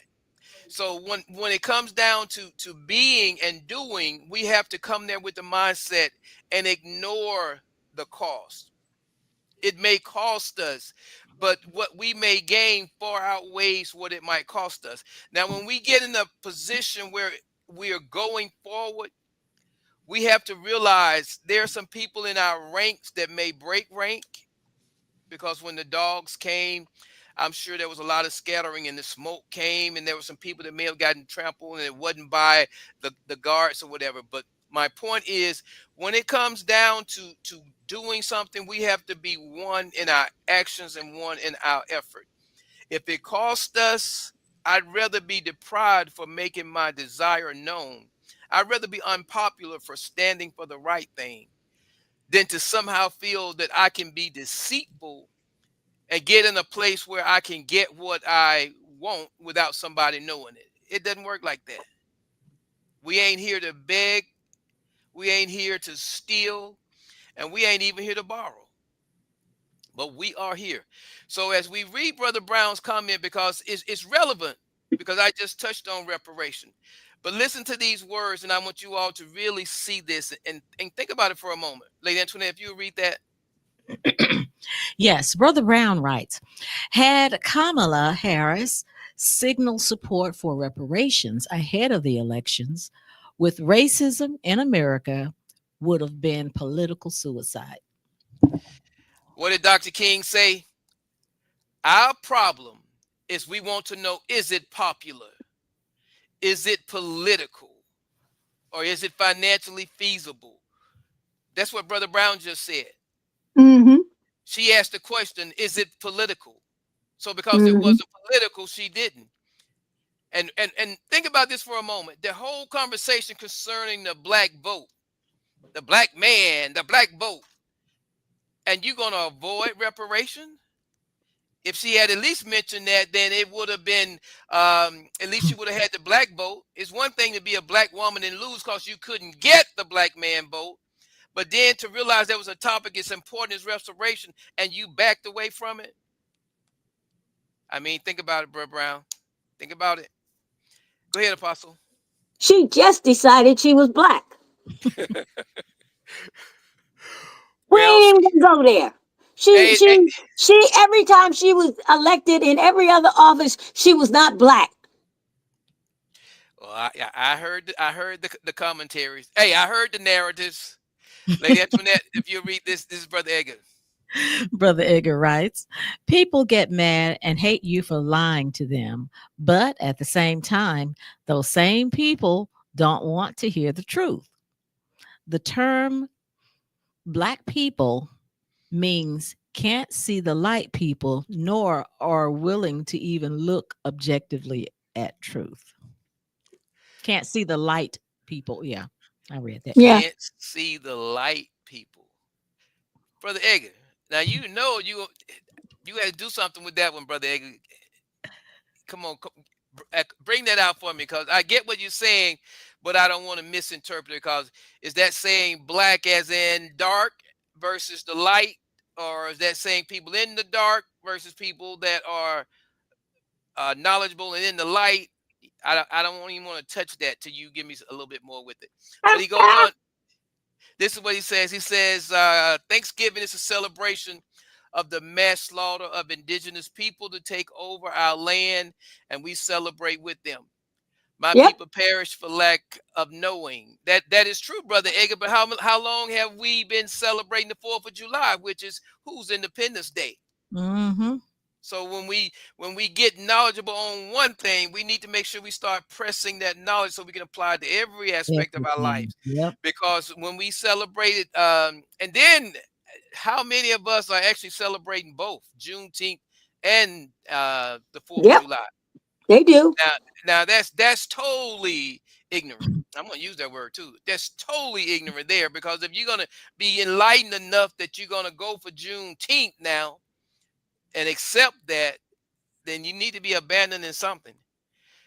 And he goes on to say she would have lost 75% of the white vote. Brother Brown, don't you say nothing else. You worried about a white vote. You going to be black or white? Which one you going to be? You going to turn us in before we escape? Or are you going with us? Which one? You can't be both. And we are in the dark. And we are neither. And we are neither. I got you. Okay. Edgar says in the dark. I got you, Edgar. Thank you, sir. You know, and that's very important, because as people start to come into the light, and the people that are opposed are normally going to be those that are in darkness. If you look at light as being enlightened, wisdom, or knowledge, then those in the dark would have to be those in ignorance. And that doesn't imply a race thing, because there are some people that will oppose you that are exactly the same color as you. As a matter of fact, it can be somebody in your home. someone in your family, whatever the case may be. When it comes down to moving and standing for something, it ain't even carnal anymore. It's a spiritual thing. And if you look at it from that sense, you ain't expecting nobody to be there with you. Whoever shows up to your right or your left, you'll know who they are. Mm-hmm. Brother Brown says we don't even know what pagan holidays are. Are. Yeah, okay. Well, Brother Brown, we may not Not know, but we. Most people don't. But if you no, study, you know. I Yeah. like the way Brother Brown, and Apostle, that's a good thing he just did, because when we say we are identifying the problem, not that y'all are the problem. Yeah. But when we use the term we, that puts As a us as a people. collective. And Mm-hmm. I often do that. And I see it as being a valuable thing when it comes to getting people to stand in one or respect what you're saying. Because the moment someone think you're talking down to them, that's when they have a problem. So that's my thing. I love to use the term we, except for Brother Brown, because he really going out on a limb here now. And Brother Brown says here that politics is a numbers game. You know what? I'm going to tell y'all made me look stupid. Let me tell you how. When I went to Africa and they were doing their elections, they actually won based on how much money they raised. It was known that whoever raised the most money would get the office. And I'm thinking to myself, man, that is so criminal. But then I look at this election here, really opened my eyes to it. It really wasn't about who had the most money, or it shouldn't have been. I still don't see how it could boil down to that unless they are having us vote and it don't count for nothing. But at the same time, if people are good at lying and they have this whole team of professional liars and they lie to us to get us to believe and accept what they want us to believe and accept, then yeah, I guess it would make sense about the amount of money. But my brother's right. It says politics is a numbers game. And Brother Brown, I don't particularly believe in politics. I have to respect it for what it is. But as far as placing my trust in it, my hope in it, I still stand on righteousness. And if politics opposes righteousness, then I don't get behind that, regardless of who's in office, black, white, green, or indifferent. I understand what you're saying. It is a number of games, but so is morality. But immorality is still immorality. If it's immoral, it's immoral, not because someone, as a matter of fact, if you look at the issue where we are now with President Obama and the things with the gay rights and all of that, you know, that's, I guess political people would say that's politically correct. But there comes a point where it's not about being political. Okay. So having said that, where were we? Okay. Lady Antoinette, I don't know where she went to. I'm here. My camera's picture is just out. Okay. All right. No problem. We'll let you stay in that mode. No problem. All right, then. Any additional comments before we move forward? I just love y'all contribution, Edgar and Brother Brown. Brother Brown and Brother Edgar, I'm going to extend this challenge to both of you. I have been desiring so much to go to my hometown. We do what's called a rise to no, a spiritual uprising. And what it is it's more or less exactly what we are kind of doing right now. You come up with a topic, you get you some guests, some panelists, and you go at the topic, and the whole intent is when it's done, something's going to be said that is going to educate, motivate, and inspire some individuals to rise above life situations and circumstances. It can be very provocative, and as far as the community goes. So you all are in my hometown. I would love to come back there with something like, if you can just commit to it and uh, was the saying, say, just agree with me, we can do it. Let me know. Let me know your thoughts on it. We don't even have to call it spiritual, right? We can call it whatever you want. The enlightenment, reawakening, whatever it is, as long as we get there. All right, so that was question number 4. Let me see what we have for question number 5. Lady Antoinette, are you in the room? Yes, I am in the room. Okay, then, if you could be so kind. Number 5 says, "How can I change the narrative in my community?" How see that's one way right there. I just extended to my brothers how much I would love to come back to my hometown, the one that I was born in, which is Utah, and which is less than 30 minutes from Tuscaloosa, the place where I graduated high school, and something like this. I mean, we can do it. We can do it. And Brother Brown says, "We'll do." All right, Brother Brown, I'm gonna hold you to that. All right. It says, "How can I change the narrative in my community?" Okay, we're gonna let Apostle go first with this now. Apostle has already kind of alluded to her answer. We're gonna see how consistent she is. How can you change the narrative in your community? Speak up and speak out. Speak up and speak out. All right, I like that. Mm-hmm. It's time to make a change. You have to first make that change in your own family. Right. But your family has a tendency to leave you.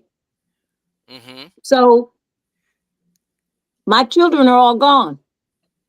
I have, matter of fact, now I only have one granddaughter and one great grandson that is living here. Well, I have Eddie's, my husband's family or whatever. His son lives in Harlem, and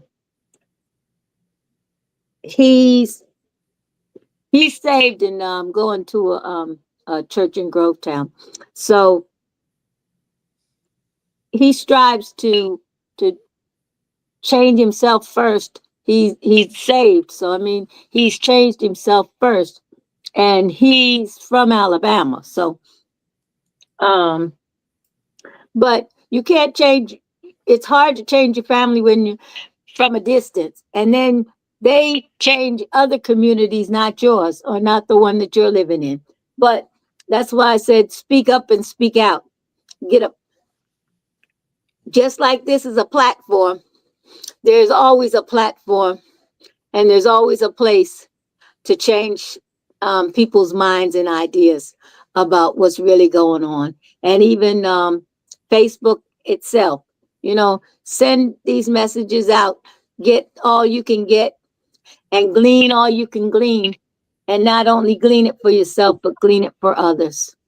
And try to help people to recognize what they've lost and what they need to do to gain it back. I like that. Well said. Lady Antoinette, if you'll read Brother Edgar's statement before you Okay. answer. Okay. Brother Edgar writes, "We trade our own intelligence for information and knowledge that comes from a system of education that comes from outside of ourselves and our community." Okay, well said, Brother Edgar. Mhm. Let me Yeah. address that before you go, Lady Antoinette. Mhm. Brother Edgar, I don't know if you were in when the apostle was talking about community. When you look at our community, there was a point when we did have communities. Um, Even when we look at when we were coming up, there was some things that we had that aren't there now, and that are missing from some communities. And we didn't have everything that would truly qualify us as a community. But when you make the statement that we trade our intelligence for information and knowledge that comes from a system of education, that is along the lines of what we were saying earlier. Now that truth is coming forth and is even challenging the education systems and some of the things that we learned in the past, there are some people that are awakening. There's some truth that are coming forward and they are making themselves known.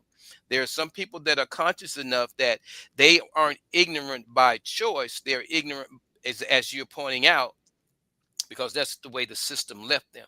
So as we look at what's going on here, we have a chance to change that. You just gave us a narrative, and the Edgar Eason narrative is we trade our intelligence for information and knowledge that comes from a system of education that comes from outside ourselves and our community. Mhm. Well, if you look at Rise to Prosperity, there's some individuals that believe that they can educate, motivate, and inspire some individuals to rise above life situation and circumstances that those same systems have brought about. And I like the use of the term we, because I would use that same term, because we have to make a difference. If we're going to get beyond our situations and circumstances, it's going to take somebody that comes to the awareness and the knowledge of what you're saying, not just in a means of being able to verbalize it or write it, but to be able to challenge it, to walk it out, to show it. The thing I did earlier with Brother Brown's statement, we need to, that's not confrontational, that's educational. And when we get to the point where we can do that with each other, to each other, then we start to build a community. Because right now, a house divided against itself, so let's use a community. A community divided against itself cannot stand. We have some things that we need to correct in front of us, being the system, some things we need to correct behind us, being we ourselves who have been influenced by the system. And if we can rise to the occasion to do that, as we rise and move forward, we change some things so that those coming behind us, they'll have it that much less to work at, because we've started doing something. But if we just leave it as is, it's like a little leaven leavens the whole loaf. So we want Mm. to be the difference and make the difference. But I thank you for that comment. It's definitely a great conversation piece. All right, Lady Antoinette. Okay. How can I change the narrative in my community? Well, I was talking or speaking with my husband the other day, and I said, most communities are non-existent today, especially here in the Atlanta area. They've been what they call regentrified, and even the areas where where it was predominantly Black, not anymore. Um, but I was thinking about at home in Tuscaloosa. I think most of the West Side is predominantly Black. So that you would find that community, the West Side of Tuscaloosa, that community would be what we would consider a community. It would in case the Glens, Lincoln Park, Stillman Hill, all of those areas, it would incorporate all of those areas. It has all the churches, the grocery store, the banks, even though they're not Black owned, they do have those there. And I thought about and I'm not sure, Edgar could probably attest to this, if Stacy's is still located, the convenience store is still located on, what is that, Calden Road? Is that Calden? Yeah. Because back when the area was, when back growing up, that store, now I don't know who owned it prior to the owner who bought it, and he's been in that neighborhood all these years. White owned, but he's been right there in our neighborhood all these years. I don't know who owned Floyd's, but they were in our neighborhood all those years. And I'm thinking that at a time when they came in, I don't even think I could even see where they would have allowed at that time for any uh, person of color to actually own a business in that area. The banks probably would not have heard of it. Um, but anyway, to change the narrative,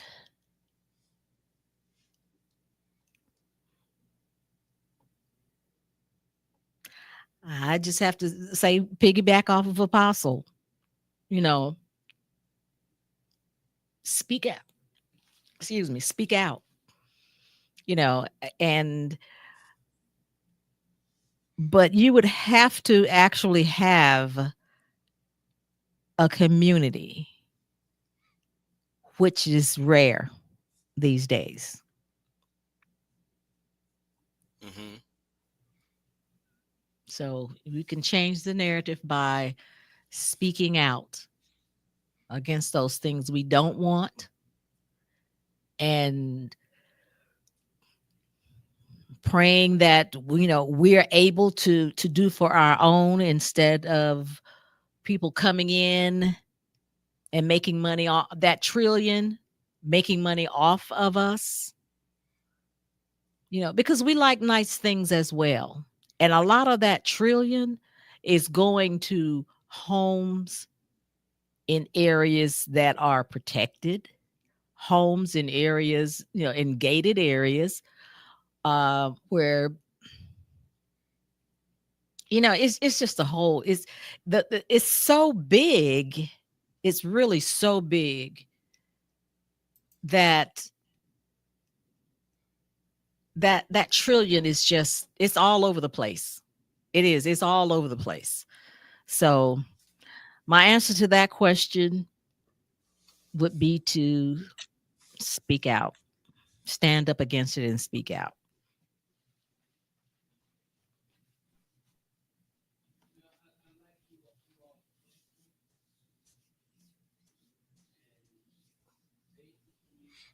Okay.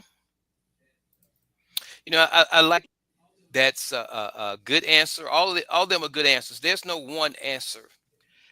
And I think if we look at it from that perspective, if everybody asks themselves that question, then they'd be able to look at and see something that need doing, or identify something that need doing. And if we all had the mindset of making that change, then we could collectively make it happen. But as far as I go, I feel that I can make a change, change the narrative in my community by being present and addressing the things that I know to be true, impacting the things that I can, and emphasizing, as I always do, the serenity prayer. God grant me, in this case, us, the serenity to accept the things we cannot change, the courage to change the things we can, and the wisdom to know the difference. It was put in the room earlier about we as a people perishing for a lack of knowledge. Hmm. Educating, motivating, and inspiring individuals to rise. Most people might think the rise, it just sounds like a brand, the little sign with the words on it. But in reality, a people that's downtrodden, what's the opposite of being downtrodden? How do you change that? You rise up. A people that has lost their hope, what do they have to do? They have to rise up.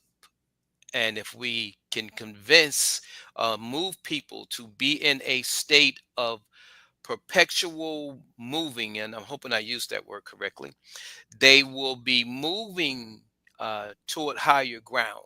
They will be moving in a direction that when they look back the next time, they will see from whence they came, not from how long it's been this way.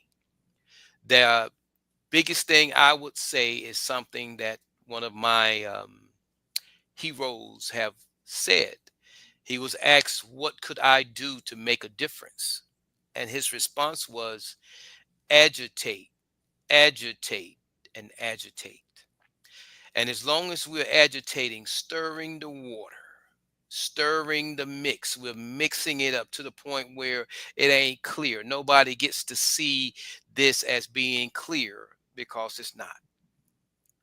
So the way I can change the narrative is by being the change, by influencing the environment or the atmosphere in which I am a part of as best I can, as best I know how. All right. Mhm. Yes, Apostle.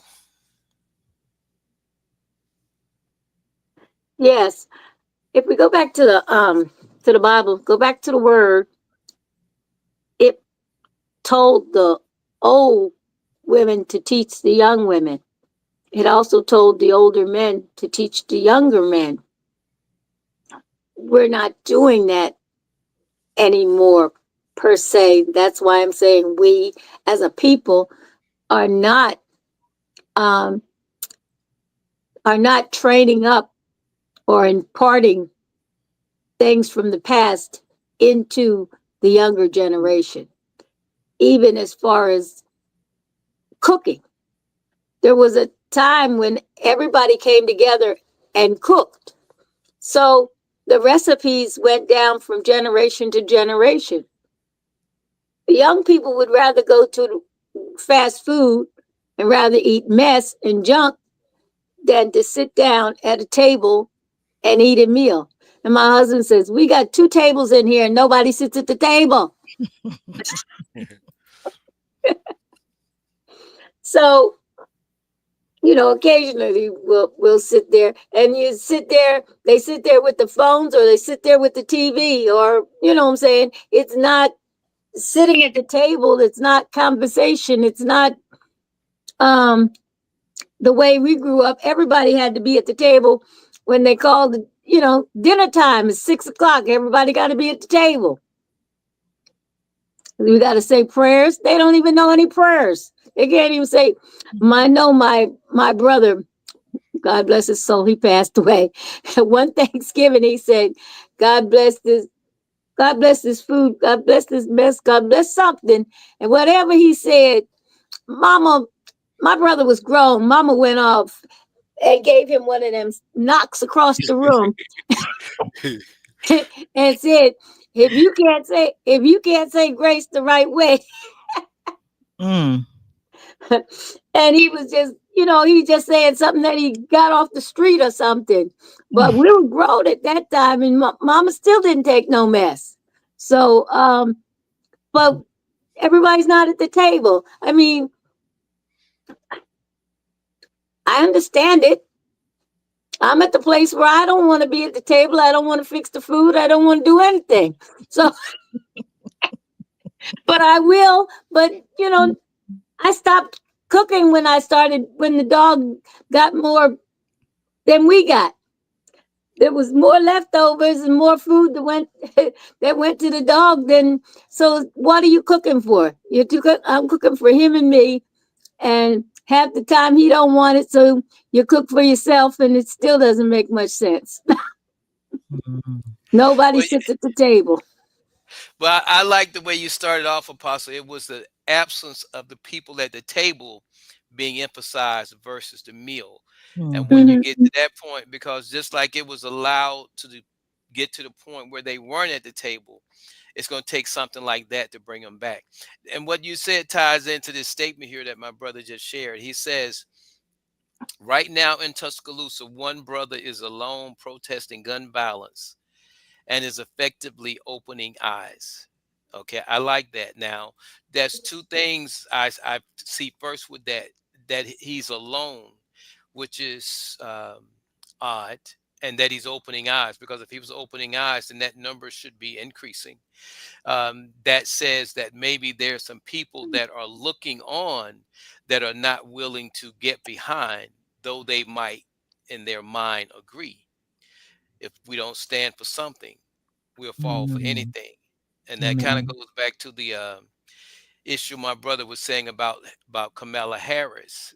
That's a certain mindset that's with that, because if we are concerned about the politics of it and the people that would see us and how it might impact us, can you imagine the Montgomery uh, Barcart when the people were arriving to work late because they refused to ride the bus, and the same white people knew that they didn't take the bus, but they were late for their job, but yet they did it to the point over a year.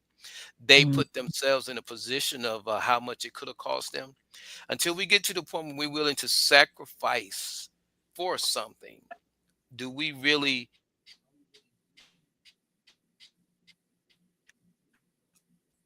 are we all right? What do we have next, Lady Antoinette? Well, we've got our problem and solution. Okay. Problem or solution? Is it racist to expect blacks should buy black? Is it racist to expect blacks should buy black or blacks to buy black? Is that racist? Is that racism? Yeah. Why? I mean, is racism for whites to think whites should buy white? Why you think that's racism? Because it is. It's just a form of racism. No, it's their money. They spend it where they choose to spend it. You can't really call that racism. That's like saying they won't shop with us. That ain't the problem. But I get what you're saying though. But no, I don't think that that's racism. Um, I like your response on it though. Let me see what are they saying in the room, Lady Antoinette?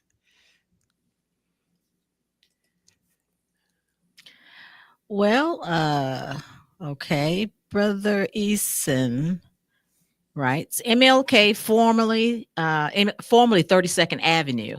Every business from CA Fred Technical College, Thomas Rib Shack, all the way down to Pruitt Service Station was all black businesses. Now the Arabs are the owners.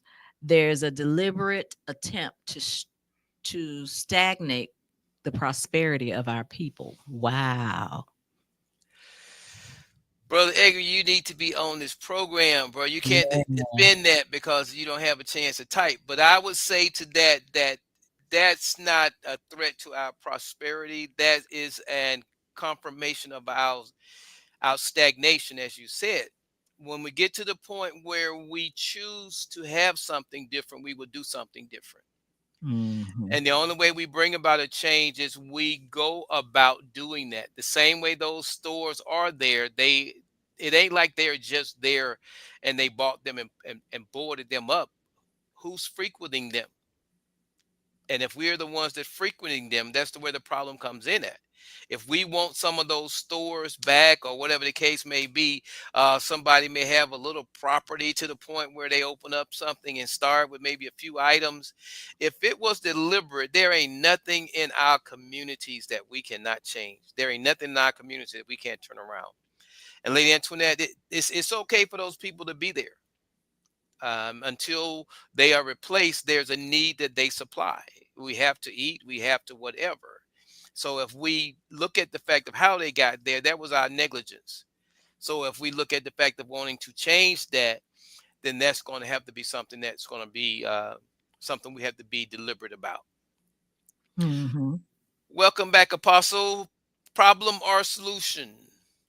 Brother Brown says wise political figures don't submit proposals to get them defeated. Brother Brown, I hope that's not your personal thought. Proposals that are never defeated does not stir up controversy. As a matter of fact, if you never submitted a proposal, I think you were just a little happy nigger. That's the way people may see us. We're happy. They're content. They're content with what they got. They're content with their size of the track. Just look at them. They sell out everything they have. Look at them. They inherit all this property and they sell it. Hmm. Is that what you're trying to tell me? And is there any wisdom in that? If you, it's like the water. As weak as water is, It changes the shores. It changes the boundaries. It changes the rocks because of its persistence.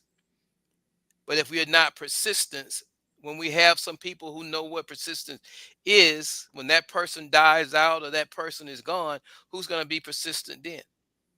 Who's going to organize then? We need to be about business. And this thing about politics, it plays too great of a role. Politics is not my God. And if I was in a meeting where people bowed down to politics, they'd probably be wanting to put me out because I would make it known. That's where compromise comes in at. Politicians and politics is made to be changed, influenced. And we feel that we are that subject by it. Brother Brown says we must walk out of the slave mentality. Yeah, you're right. We sure do. Greetings, Pastor Mills, my pastor, my brother. Peace and blessings be unto you. Lady Antoinette, will you please share what he says with us? Greetings, Pastor. Pastor Mims writes, racism is a belief that you possess something distinct, such as abilities or qualities that are inferior or superior to someone else. The issue is not racism. Black businesses often charge higher prices and not necessarily higher quality products in hopes that we will frequent them as opposed to buy something similar for lower prices. All right. I like that.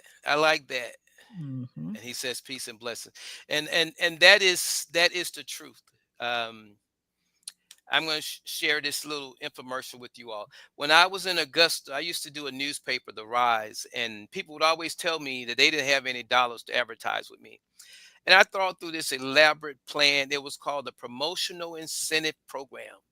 And it was something whereby businesses would agree to give the person's honor a little coupon that I had put out that was 10% off on whatever they purchased for shopping the Black business, which, as the pastor said, that would kind of cost them 10%, but what it would have cost them in the number of visitors, there's a difference. That's why other companies sell for less, because they know that they can get more customers.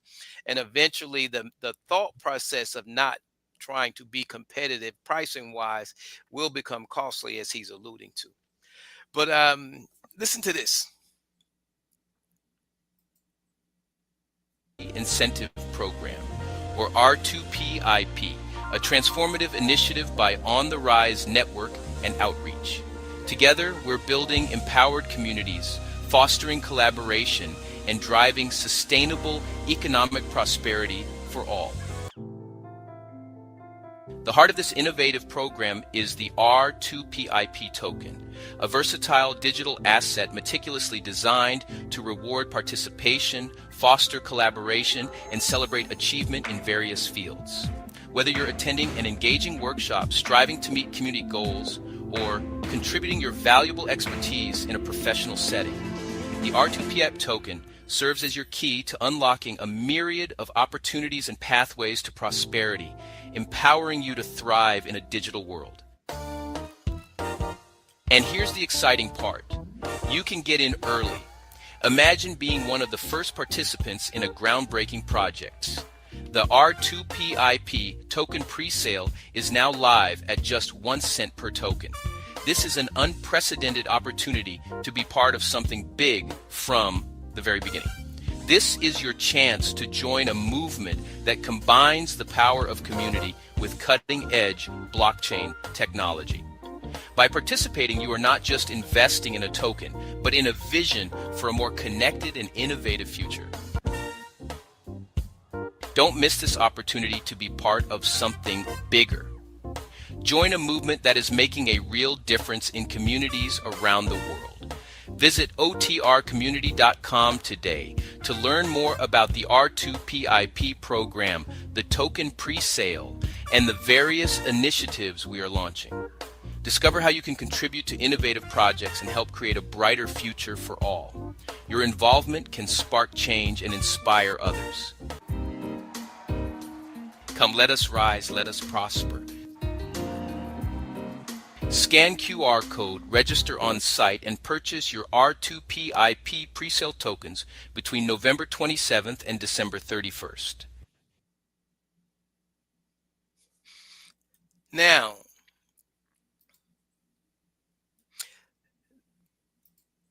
this is something that has been in the works. You notice you haven't heard much about it until now because it's a saying that talk is cheap.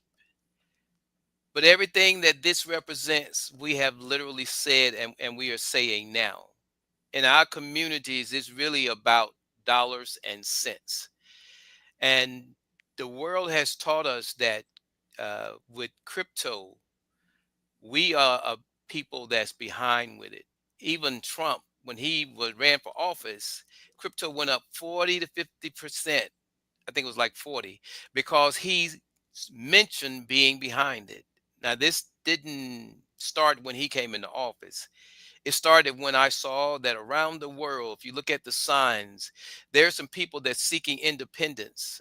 And one way they are doing it, it pertains to economics. Our situation economically is one that we can control. Those trillions of dollars are real. What we do with them, that undecisiveness or that lack of direction or purpose in how we go about it, or maybe someone just hadn't said it loud enough or often enough. But we can make that difference. And I love the conversation that's going on here. It's what's necessary because if we're going to change things, it's on our financial front, it's on our spiritual front, it's on every aspect of our lives. And we can do it. All we have to do is just put our mind to and allow God to lead us and come together with resources because we have them. I'll be getting more into that on Friday, so I hope y'all would join me. But I wanted to share that because we've talked about our community as though it's hopeless, as though it just got that way. There are some things that can change it. I'm a firm believer that, barring what I just showed you all, God is doing something in this season. And because he's doing something in this season, we're either going to be a part of the problem or a part of the solution. I hope to be a part of the solution. And I'm hoping that this little bit, how can we change? Hopefully it's making a difference. So I want to thank you all for joining us. Lady Antoinette, do we have another question? Because we could wrap this up tonight and just come up with another subject next week. Yes, we do, but we can, like you said, we had, oh no, that was it. Okay, then we'll at this point give our Emmy moments. I want to thank you all for joining us. And as you all can see, when you come, be prepared because when you put something in that room there, this is Rise to Prosperity, where we're about educating, motivating, and inspiring. And in order to do that, it calls for communication. And this is the type of communication that we need. I was serious, Brother Brown, when I made mention of that, about that table. I think he put another comment in. Brother Brown says, like it or not, black reparation would get any national candidate automatically defeated. You first get elected, then you move. Brother Brown, I don't think it works quite like that because there's a whole lot of houses and people that get a vote in that versus it just happening. If you think about the thing with education and writing off all of that, there's been a lot of things that presidents can promise, but when they actually get in that seat, it's a different story. And if we actually, as a people, was more mindful of getting in touch with everybody that's involved at our local level to the president and somewhat of a concerted effort in all the states, we could probably get a lot more done. But until we are ready to communicate like that, and hopefully we will be, again, with technology, there's so much that is used against us that will actually work for us, but time will tell. Brother Ace Eason says, this land called America is our land originally. to accept the payment called reparation for something that we owe already is insanity. That we own already. I think that should be owned. Mhm. Oh, I'm not sure which one. But in Yeah. any case, I get what you're saying, Brother Edgar. It's not about who owns the land, it's about the work and the wealth. Mhm. Whether we owned it or not is irrelevant. The wealth that you now um, see a lot of people enjoy came about as a result of whether we came from Africa to do it or we were already here or not. It's the same labor that resulted in Mhm. that wealth. So reparation addresses that wealth issue in a roundabout way. So uh, we're about to do our Emmy moments, and again, I want to thank you all for this wonderful input, and I look forward to you all next Wednesday. And I would encourage you all to join me on Friday as well. Um, get in touch with me in advance, any of you, and I'll be glad to have you on as a guest. It's an hour versus 2 hours, but we try to get just as deep, if not deeper. Okay. Our Emmy moments. Are you ready, Apostle? Unmute yourself. Yes. Okay. Miami moment would be each one teach one, each one educate one, each one motivate and inspire one.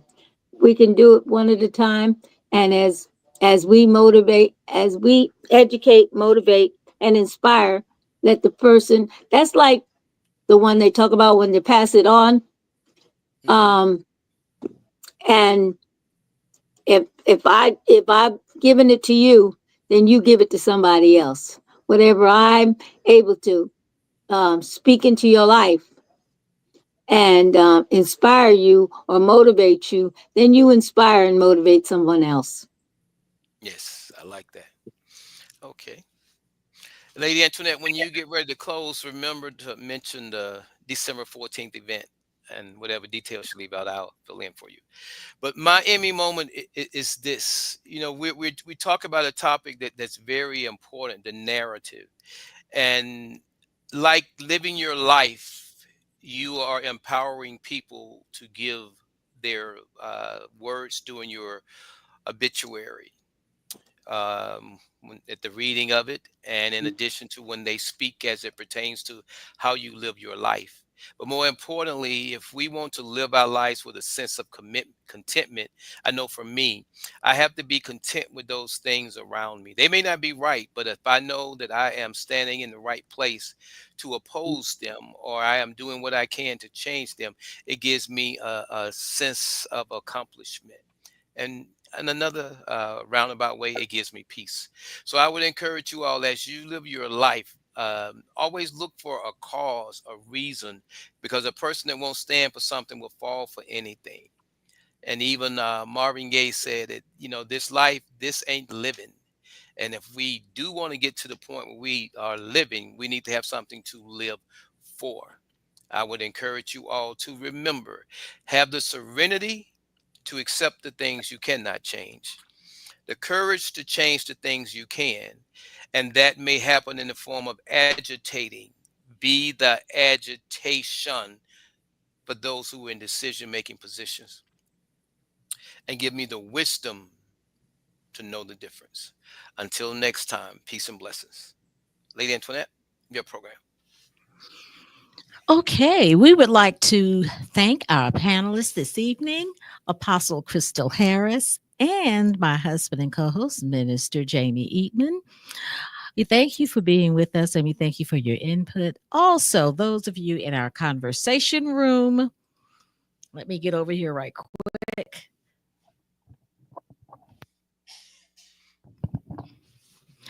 Okay, we had our classmate, Brother Edgar Eason. Thank you so much for your input. Brother Jerry Brown, we thank you as well.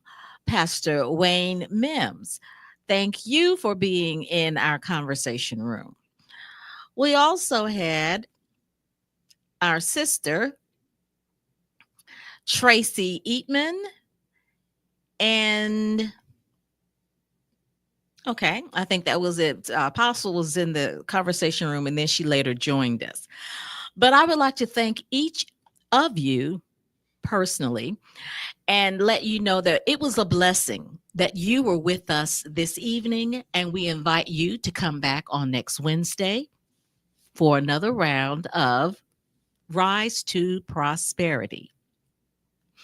I want to remind everybody that on Friday evenings is OTR Movement, which is hosted by my husband, Minister Jamie Eatman, and that's 8 o'clock every Friday evening, 8 Eastern, 7 Central. Let's see. Any other comments before we close? Anyone? That's it. The St. Mark, St. Mark. Oh, December. you go ahead with that. All right, everyone. I would like to invite you all out. Those who are in this area, and Apostle, if you all aren't doing anything, St. Mark is doing the event on December 14th. As you know, I'm like you. I'm not even really into Christmas, but we have some things that we have to overcome. And one of the ways we're doing that is through a celebration, holiday celebration.